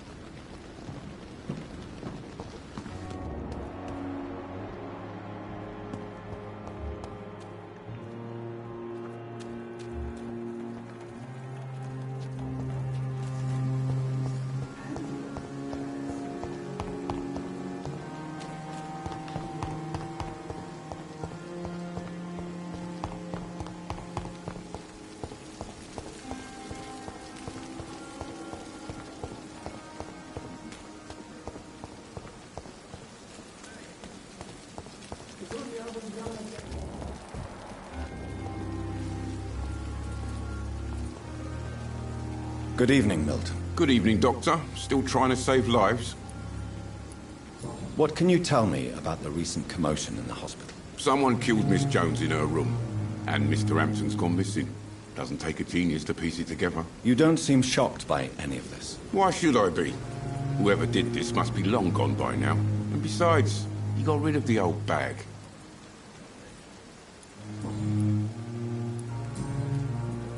Goodbye, Milton.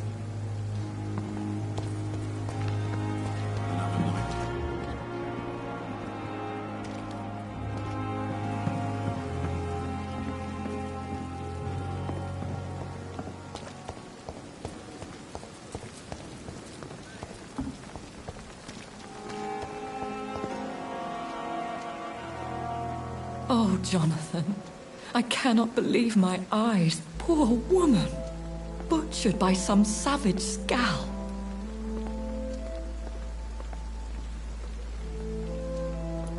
Yes, and I'm afraid I'm at least partially responsible. The man, the scowl, I brought him here. Jonathan, how could you say such a thing? Forgive me if I feel despondent. For there seems to be no end to the suffering and death that surrounds us. I'm always here for you, Jonathan. What do you know of Ascalon? I was threatened by a creature, a vampire in Whitechapel, stating I had to obey the law of conduct. What more can you tell me about him? He was bigger than a man. Huge, in fact. He seemed to radiate violence. I thought he was going to tear me apart. Then he vanished. Fergal, the executioner of Ascalon. You were fortunate he was not after you, but rather out doing his master's bidding. What is Ascalon? The Ascalon Club are the most powerful vampires in Britain and exert tremendous influence. Take my advice and stay well away. Have you embraced this woman? Like the other patient, this Mr. Renfield? Her name was Amelia. And no, I did not kill her. I vowed a very long time ago that I would never take another life, unless they ask.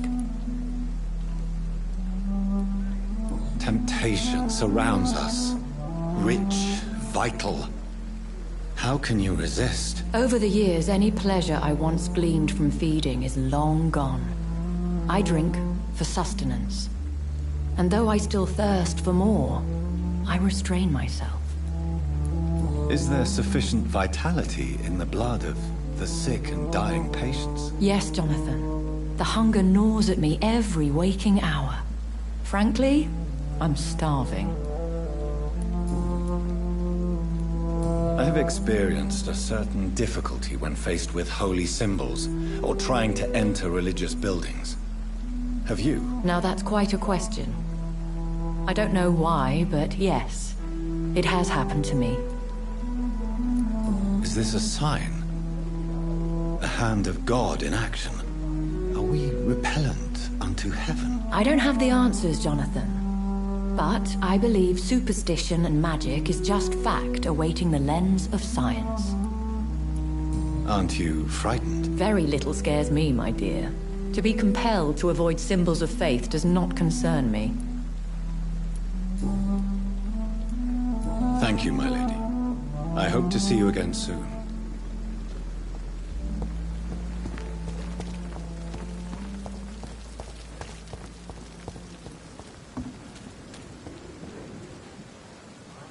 Hey, Doc. What can you tell me about the recent commotion in the hospital? All I know is I ain't letting anyone rip my throat out in my sleep. I found myself a nice blade, Doc. I'm ready. I'll leave you for now, Mr. Cox.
See them fancy clothes? This one's a top!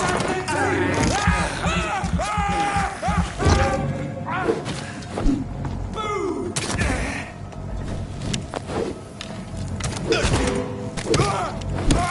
Christ! He's dead!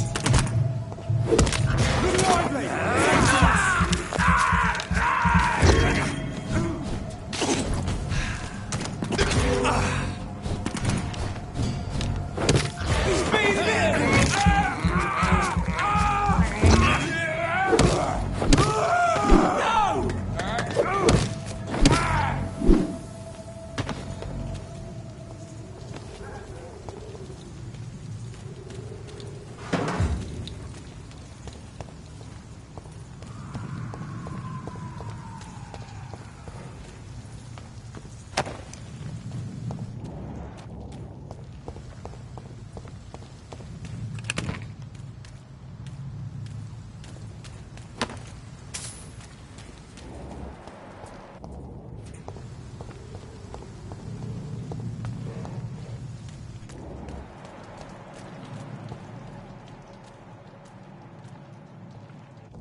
Mark my words, miss.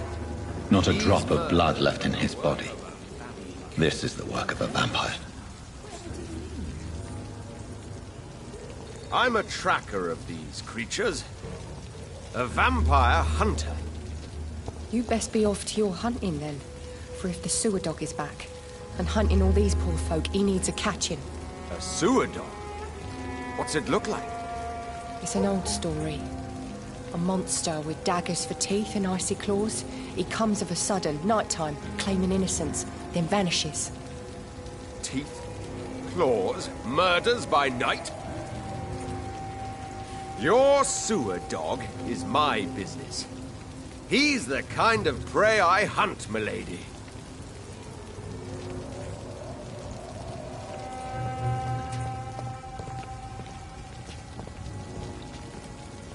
Good evening, sir.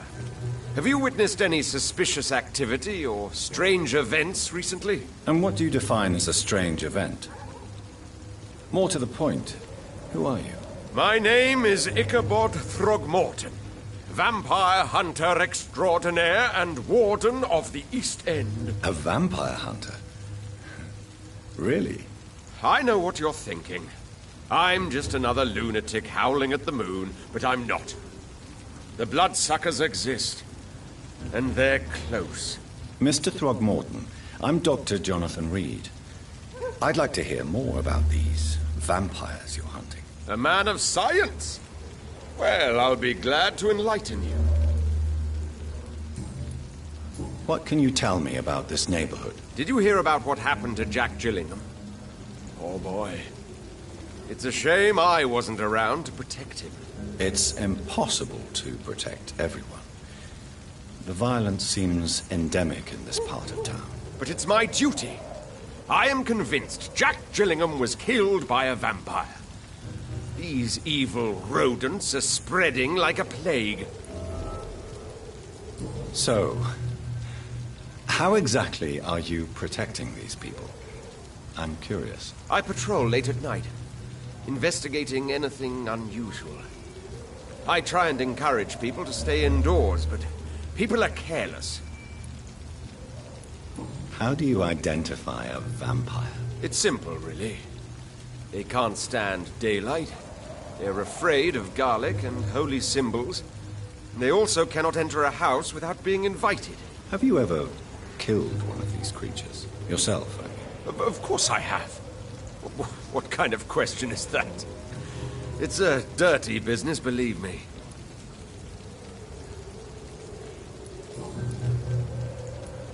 So, how exactly are you protecting these people? I'm curious. I patrol late at night, investigating anything unusual. I try and encourage people to stay indoors, but people are careless.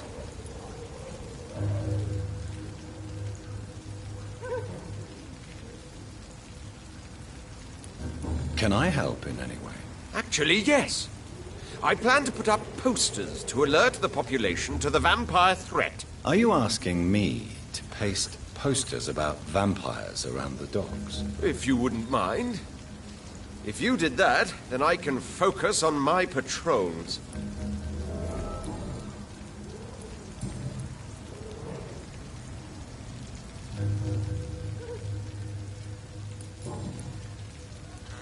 Have you heard of the Guard of Priwen? Of course. They're dedicated hunters. A little militant for my taste, but they do let anyone join.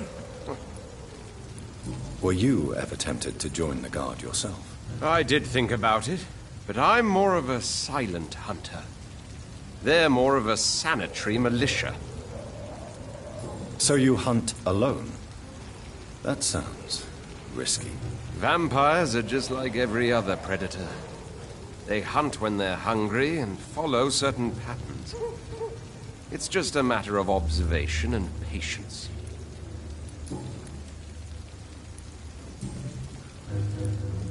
I'm looking for Sean Hampton. Can you help me, Mr. Throgmorton? The sad saint? He should be at his night asylum at this hour. But I cannot tell you how to find it, sorry. Really? Why is that? It's nothing personal, Doctor.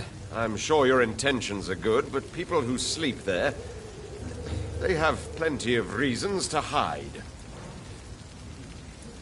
I could make you tell me, but I respect your refusal. You really believe Sean is a saint, don't you? All I will say is this. Gossip has it that when he was a child, he was molested. By a priest of all people. Funny thing is, though, it only strengthened his faith. Maybe at least you can tell me who could help me find him. Tell you what, go and chat with Tom Watts. He's a bartender and good judge of character. If he talks to you, then it's fine by me. Goodbye. And good hunting, Mr. Throgmorton.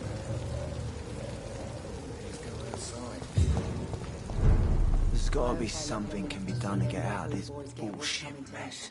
Welcome back, Doctor. What can I do for you? You lied to me, Tom. Your warehouse wasn't empty. It was inhabited with armed vigilantes. I'm sorry, Dr. Reed, but I thought those Prewen guards would be willing to let someone like you pass without trouble. That was devious of you, Tom. Next time you can bloody well go yourself. I apologize, Doctor, but it's just that I prefer to avoid the law, its enforcers, and all manner of thugs in uniform.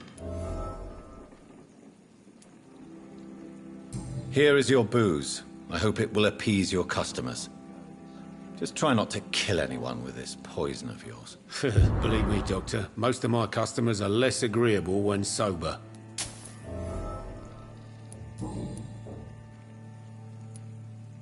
You attempted murder. Give me some details. I was given an order to kill. I was an obedient gang member at the time, a proud, wet boot boy. Why did you join the gang? Because I finally felt useful. Do you have any idea what it means to feel respected when the rest of the world shits on you? So you were ordered to kill someone. What happened then? I don't know if you can possibly understand, but I couldn't kill him. I just stood there pointing my gun. Someone saw me. I gave up. Why couldn't you shoot? My target was eating in that fancy restaurant with mirrors and music. He was eating, drinking, laughing. He was having such a good time. I hated him for his bottomless appetite and easy life of easy pickings. And then something happened. You refused to kill him because you wanted to feel some of that happiness yourself. You empathized with him. Exactly. The man was a bloody landlord who rented overpriced flats. A selfish bastard. But he made me smile. And I was no different from him. Tell me about your arrest for attempted murder, Tom. I tried to kill someone. I got arrested. I paid my debt and I have nothing to hide. So you mean your customers know about your sordid past? Yeah, why do you think this is the last pub open? I have nothing to hide and I don't judge. That's a relief for many round here. Do you think prison changed you? Made you a better man? Oh, I don't know about that. All I brought back is bad memories, scars, and an ugly tattoo of a blue turtle. But do you feel cleansed of your sins? All I know is that I'm at peace. I did what I did, but I wouldn't do it again. Does that make me a better man? I don't know.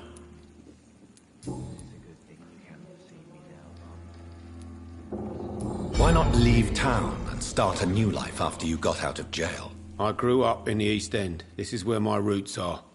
This is where I want to help others, and die, eventually. Do you think the docks will always be a hive of scum and villainy? As long as poverty and fear run the show, I don't see how it would change. Misery loves company, as they say. Don't you feel threatened, staying in such a violent and criminal neighborhood? I've made peace with my violent past, Dr. Reed. I may not be a pacifist, but I'm not angry anymore.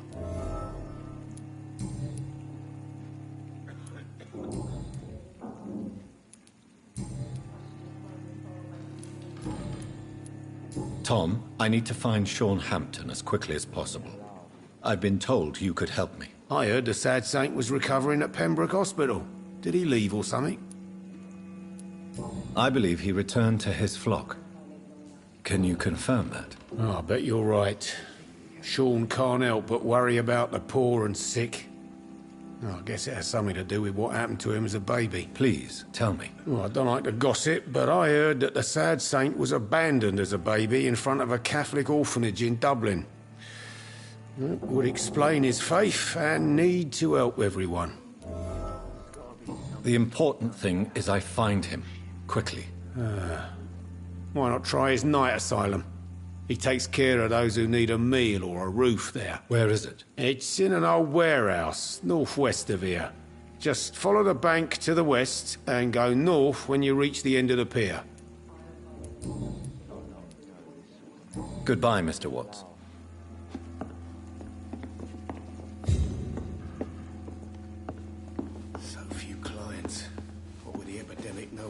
go outside. You still working at this hour? That's what I call dedication.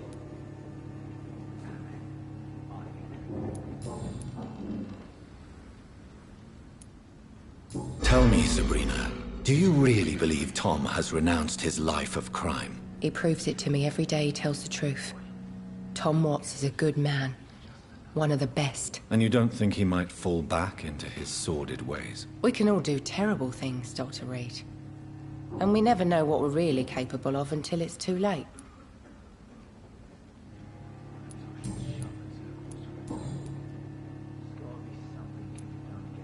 Were you aware of Tom's past incarceration? That's the first thing he told me when he offered me the job. He didn't want me hearing about his past from anyone else. Did it surprise you to find out about it? Not really. I was already aware of his reputation before I met him. That's why I came to the Turtle in the first place. Most people would have run away because of that. Not me. I thought a man like him could give me stability, you know? At least to some degree. And I wasn't mistaken. Goodbye, Miss Cavendish. Not long ago, this sort of mess would have given me a laugh.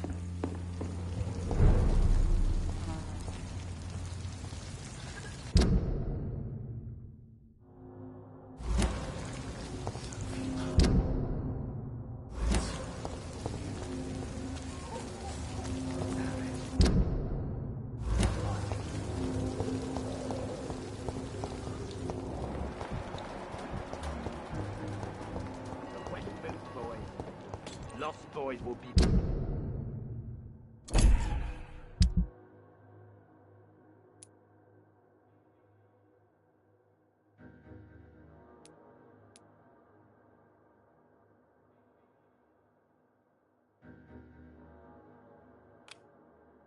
hitting now.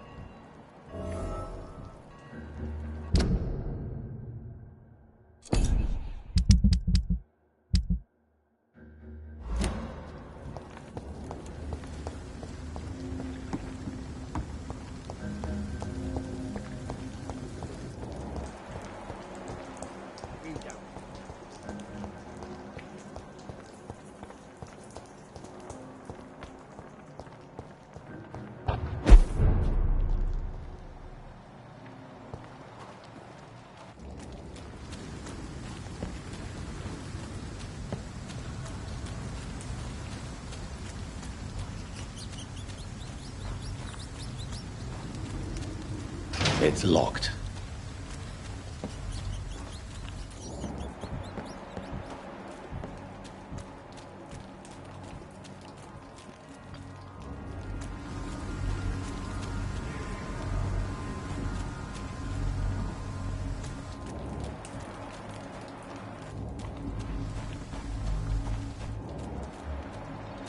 Seems like the guard of Crewen is on Sean Hampton's trail too.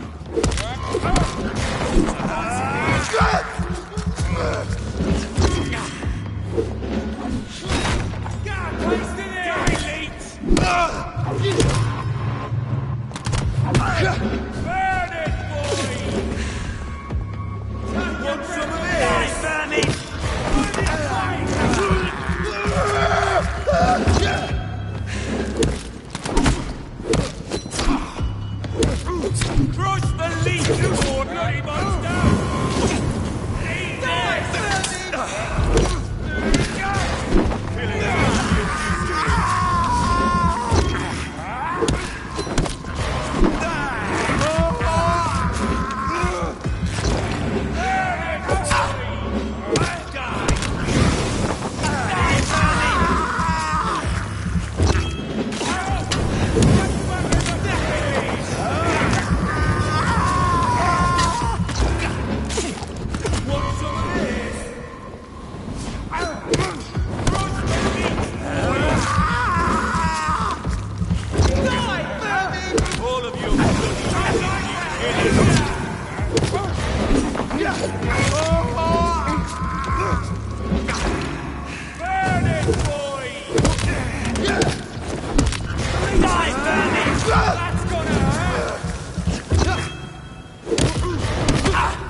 The wounds on this corpse are deep, the result of rabid rage.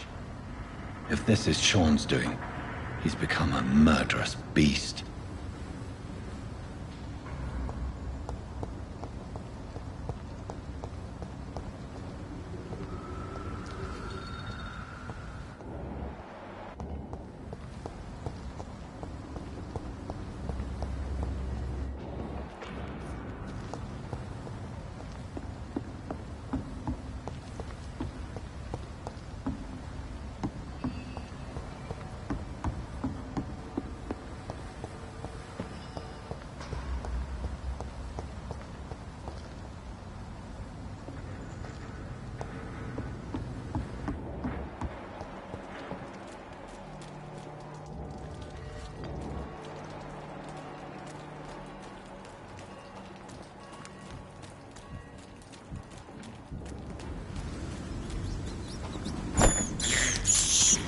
I have this thirst for blood. I cannot enter.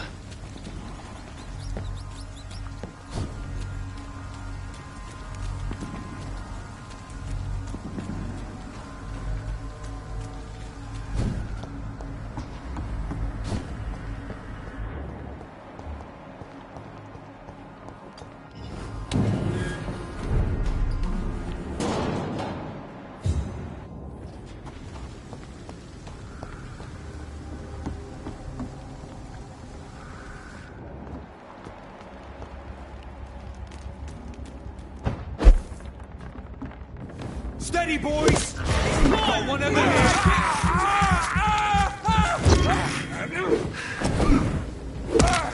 Watch out for that team!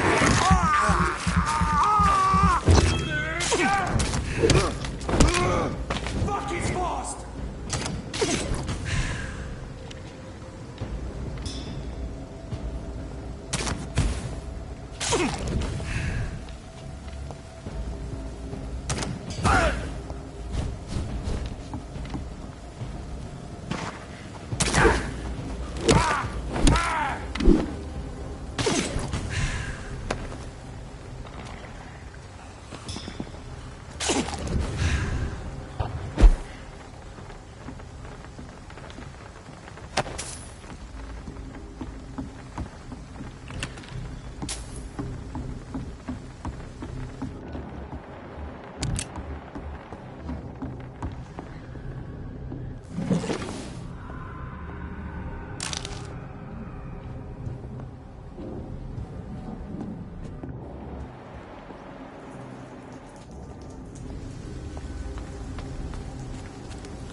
This is no place for you, sir. There's one of them. Watch yourselves. Steady,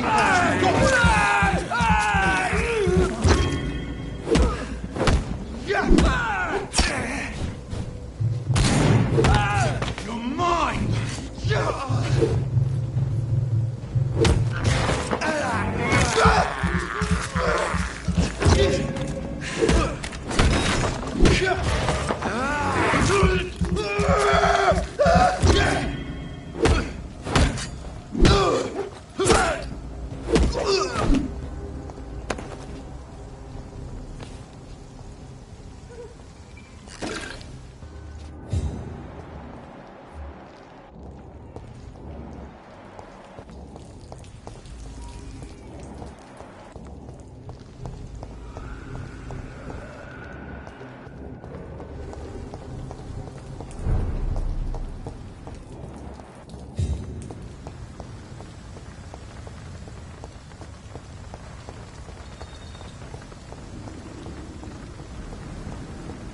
Good evening. I'm Dr. Reed. Do you need any help? Rest assured, I will help you, sir. Martin Nightingale, at your service. Please, take a look at my wares. Your merchandise. I don't really see anything worth having. No offense. None taken, sir. But please, I need to eat. Perhaps if you keep looking, you'd see something that takes your fancy. Young man, do you require medical attention? I'm perfectly fine, thank you. Let me be frank.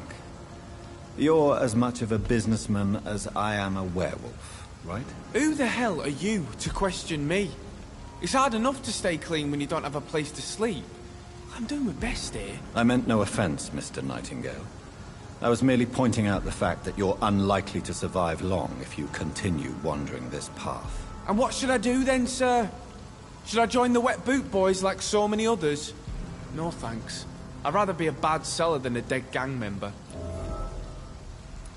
What can you tell me about the neighborhood? Have you got any friends around these parts? Not really. Miss Gillingham smiles and says kind words, but I know she's lost her marbles, especially since her son died. Tell me about this crazy woman. Madness is often mistaken for other conditions. The poor woman's mad, all right. Kind and all, but she has so much trouble remembering things. She's taken me for a son more than once. How interesting. I don't suppose you know what happened to her son. Jack! Rumour has it he tried to tackle some gang lads. I didn't know him well, but I heard he was a nice enough chap. His old ma still thinks he's around.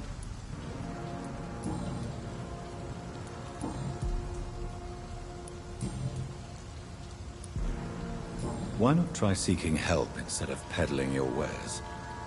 I'm sure there are people around here that would gladly help. There's always the night asylum. I heard it's run by a very nice man, but I'm no beggar. Not yet, at least. There is no shame in asking for help, my boy. Sometimes it can even be the best course of action. I don't feel okay with that. I'm gonna make a name for myself, and I'll do it by myself. I found this watch. It belonged to Miss Gillingham, but I thought you might find it useful. That makes sense. She would have forgotten about the watch by the next day. If you say so. Take this for your trouble, Dr. Reed. I will not forget your gesture, I swear. I'm looking for Sean Hampton. Can you help me? He's a caretaker for the poor, is he not? Something like that, yes. Sorry, I don't know where he is. Goodbye. Please, sir. Come and have a gander.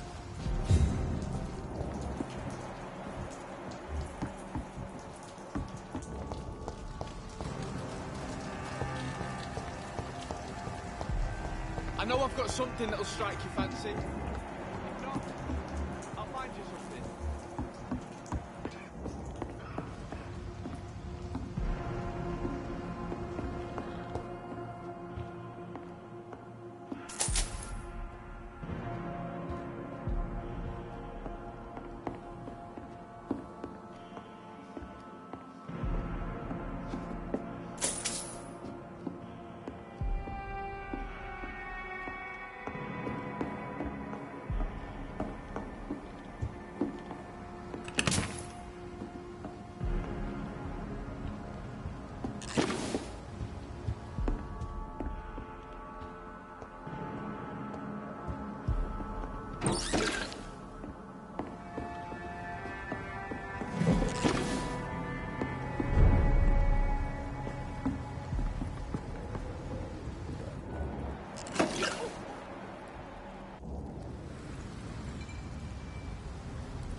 lost, sir.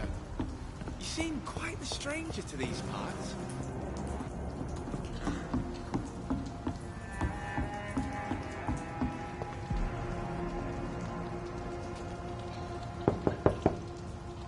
Good evening, miss. I'm Dr. Jonathan Reed. May I come in? I already took my medication, Doctor. But thank you. I'm sorry. Your medication? Have we met before? Don't tease me like that, Jack. Sorry, what? I think I should come in, miss. I'd like to check if everything is okay, what with the epidemic spreading across London. An epidemic, you say? How terrible. I had no idea. But where are my manners? Please do come in, Doctor. You are a doctor, yes?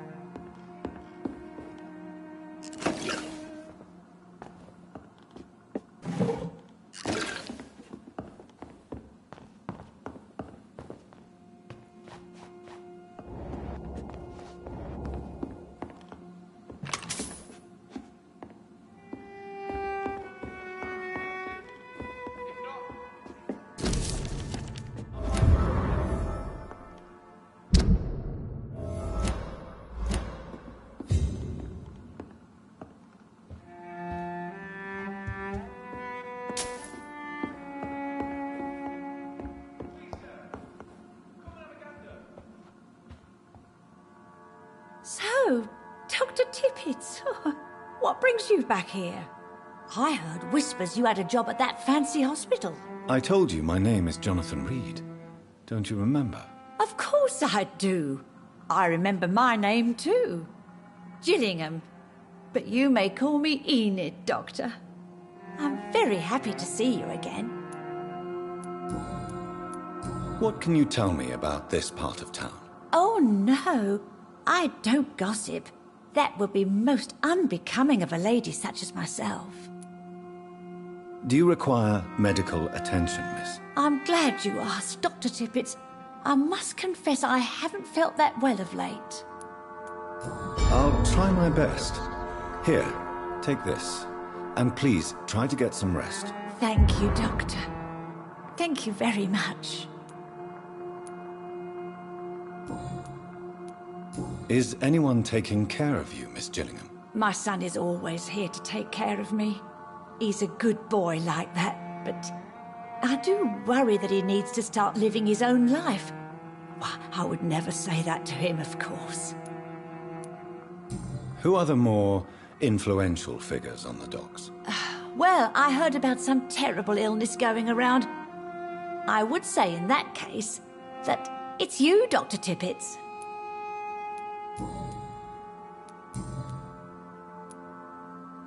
Enid, have you really no idea what happened to your son?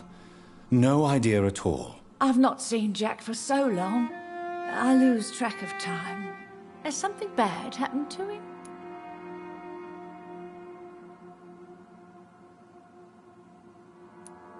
Jack takes good care of you, Miss Gillingham. He does indeed. My Jack is the best son a mother could ask for. I'm looking for a Sean Hampton.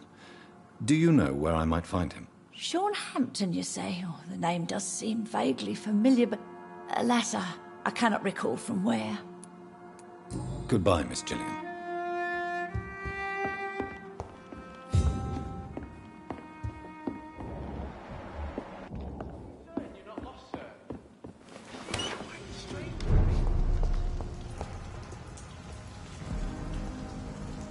Good evening, young man. There's no need to call me that, Dr. Reed.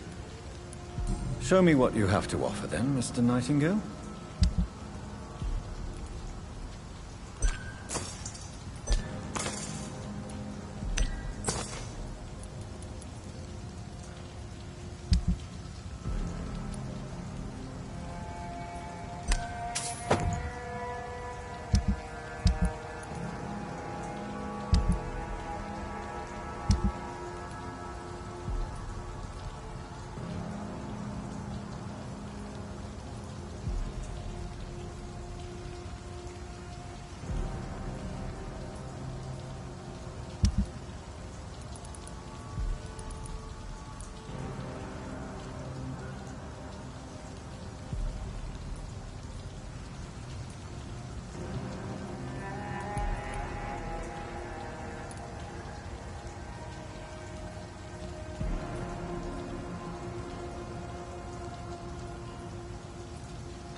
Lisa! Come and have a gander.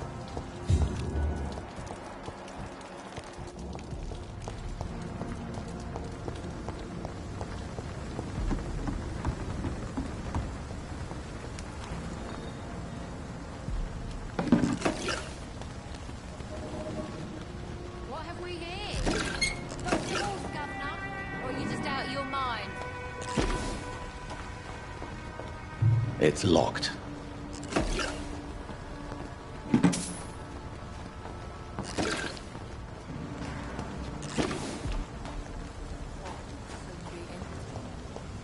I hope the turquoise turns.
This Seymour worried me.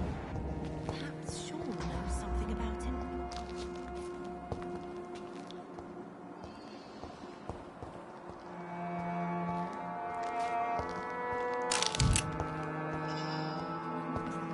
Make everything right now.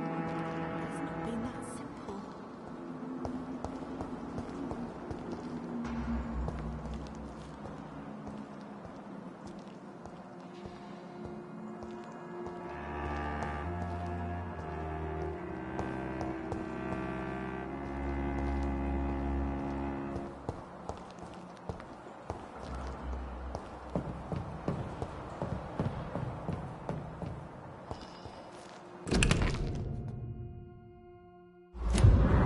It's locked, all right.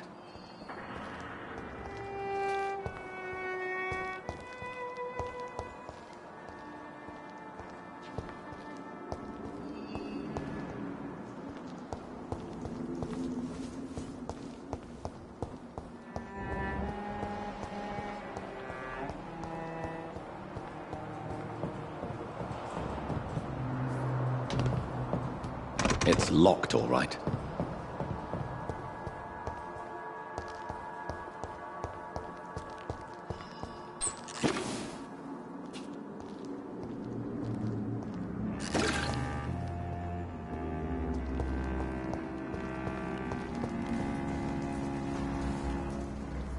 Good evening, miss. I'm Dr. Jonathan Reed. Can I help you? A fancy doctor lurking at night by the docks? Not fishy at all. And what about you? Working outside at night in this dangerous part of town? You want to know my secret? I'm trying to earn money. And I'm Lottie Paxton, by the way. Do you need my medical attention, Miss Paxton? I'm fine, Dr. Reed. Keep your medicine for those who need it. Is it not dangerous to work here at night? As long as I have good legs, I can run away from trouble. The sad saint now provides me and my sister a bed and a roof. I don't want to lose that. What can you tell me about the sad saint? It's just the nickname of Sean Hampton. The sad saint of the East End. He gave me shelter, and he's not always sad. Are you homeless, Miss Paxton? Mr. Hampton's night asylum is our new home now. It's a safe place for me and my sister. What can you tell me about this place? How are things here? It may be okay for a strong girl like me, but a dandy doctor from the city like yourself, you better watch your back, Mr. Reed. You really think I should go back to a safer place, miss? No. I think you had better stay and help as many people as you can. Just avoid the wet boot boys. Those bastards are worse than the epidemic. Which local dangers must I avoid? Well, the gangs, the thieves, the drunks, the jobless.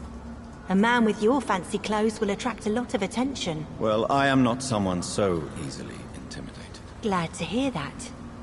And if you get into trouble, you can always seek help at Hampton's shelter. No one would dare to be violent there.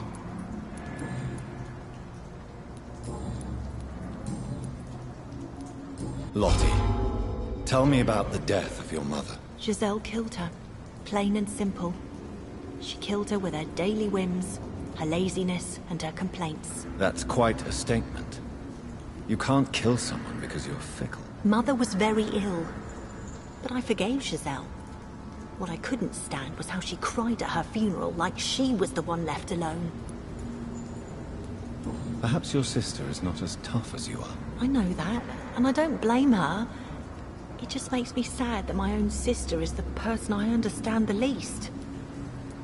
Giselle is the only family you have left. Don't you think it's time you forgave her? Sometimes words are harder to forgive than acts, Dr. Reed.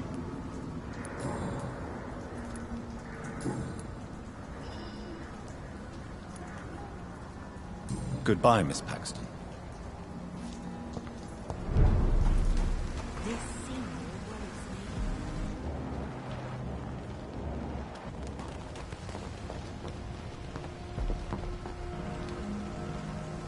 Good evening, miss. I'm Dr. Jonathan Reed. May I have your attention for a minute? Good evening, sir. My name is Giselle Paxton, but I don't have time for men like you. Have we met before? No, but I just need to look at your fancy clothes to know that you must be desperate to visit the docks at night. That's quite judgmental of you. Sir, I've led enough strikes when I had a job to identify you as an enemy of the working class. Do you need medical help, Miss Paxton? No, thank you. May I ask what you do for a living? I'm killing myself scraping for a living. And you? Have you ever had to struggle in your entire life? Why such hatred? Are you judging me by my clothes and my job? Course I am. Fuck, you're so blind. You don't even see your privilege. Lazy people like you disgust me. As I told you, I'm a doctor. You have to work a lot to earn that title. Oh, a doctor. Born with money in a nice house, were we? Was Daddy a banker or a doctor himself? What can you tell me about this vicinity? Tell you what, just spend a few weeks here, and then ask me that question again. If you're still alive, I mean. You don't know me, Miss Paxton, and yet you see me as an enemy. Oh, your manners, your clothes, your words tell me everything about you, sir. I know your kind, and you don't belong here.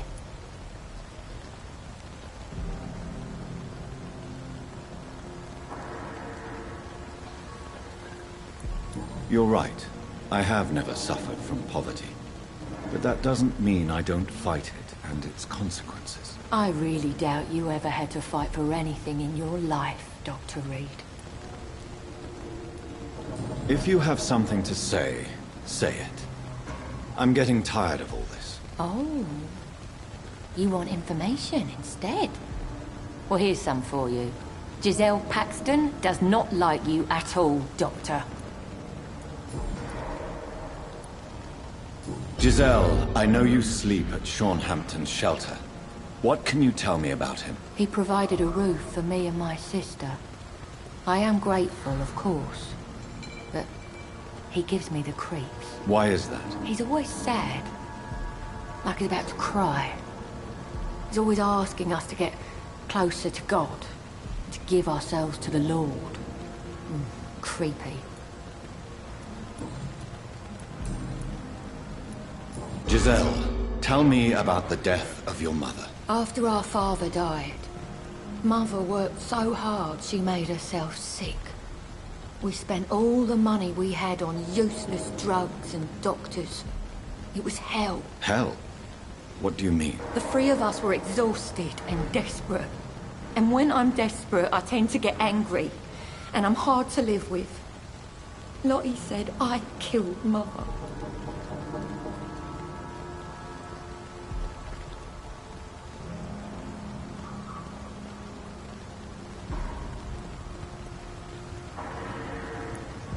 You should talk to your sister. Whatever happened when your mother died, the truth lies somewhere between your two versions. I don't want to talk about that. It was years ago. We Paxton sisters are tough. We don't apologize. You speak of strikes and class enemy. Am I right to assume you're involved in trade union activism? You bet I am. Well, I was. Nowadays, I'm just another worker blacklisted by the big companies. You lost your job because of your beliefs. Those bastards really hate a worker who refuses slave wages and unsafe conditions, especially when it's a woman. Isn't the whole point of trade unions to help workers in need? Why don't they support you? A few nights back, I lost the money my companions had asked me to hide. With me and my sister being penniless, they thought I stole it. What really happened? I drank too much that night. Strange men saw me count the money in that bar. Some sort of militia in uniform. I'm sure they robbed me.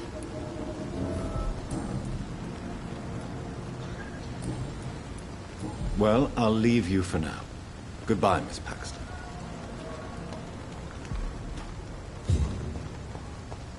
Come now, Lottie.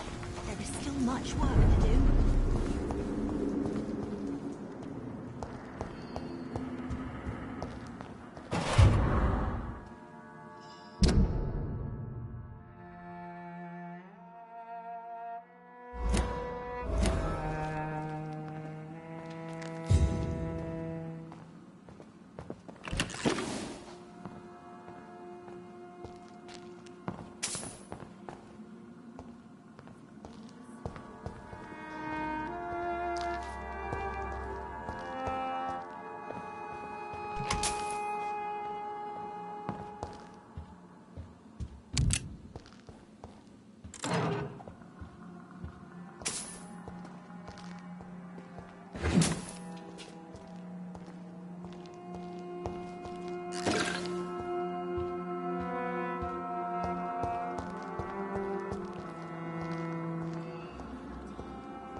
Why the long face, Doctor? Is it all that worries you, Sean? My long face? Really? This is a blessing for me, to become a Skal. Immortality gives me more time and energy, if truth be known, to run a shelter. What more could I want? Since you left Pembroke, the amount of blood that has been shed, it's hard to believe you, Sean. Ask what you will. As the Lord is my shepherd, I will not speak a lie to you. Aren't you afraid of what you've become? We are blessed, Doctor. Can't you see it? The Lord has made us able to walk amongst the plague and aid those that need it. Do you think this is a blessing when God's own house and holy symbols repel you? If that is your burden, Doctor, so be it. But I do not fear the cross, nor am I forced to take the life of another. My kind doesn't share your imperfections. But you must drink blood now to survive. No, not your scripture. Whoso eateth my flesh and drinketh my blood hath eternal life, and I will raise him up at the last day. So saith the Lord. I only need to eat flesh, no blood. Why return here? This is my home. These people are my flock. You will always find me where I am needed. Wonders never cease. Skal managing an asylum. And what of you? A vampire doctor? Meals laid out before you. Yet you restrain. And what about William Bishop? He tried to take care of you. But this hunger, this thirst, cannot be restrained. Alas, poor William. He had a good soul, but was weak in spirit. He could not shake the thirst for booze, never mind blood. But have faith. My will is far stronger than his. Why did you kill Miss Jones at the Pembroke Hospital? Killed old Harriet? You must be mad, Doctor. Why would I do such a thing? So you claim Miss Jones' death was not by your hand, nor the other incidents at Pembroke? Though Harriet was an angry, spiteful woman, she was one of God's creatures. I have nothing but love for all he has made. But you were close to her. Of course. But she was lost, separated from the fold. She did not see the hand of the divine in my blessed condition. People have been murdered. I've seen the blood. I don't believe you can be trusted. Have a little faith, Doctor. If you will follow, I will guide you to the light. How do you plan to do that? Take this key of the old sewers. The entrance is by the riverbank, south from here. There you'll find all the proof you need. I have to see for myself. But your sense of purpose and calm gives me some relief. I'll be here when you return. If you still think I'm a threat then, well, I'll surrender myself to your judgment.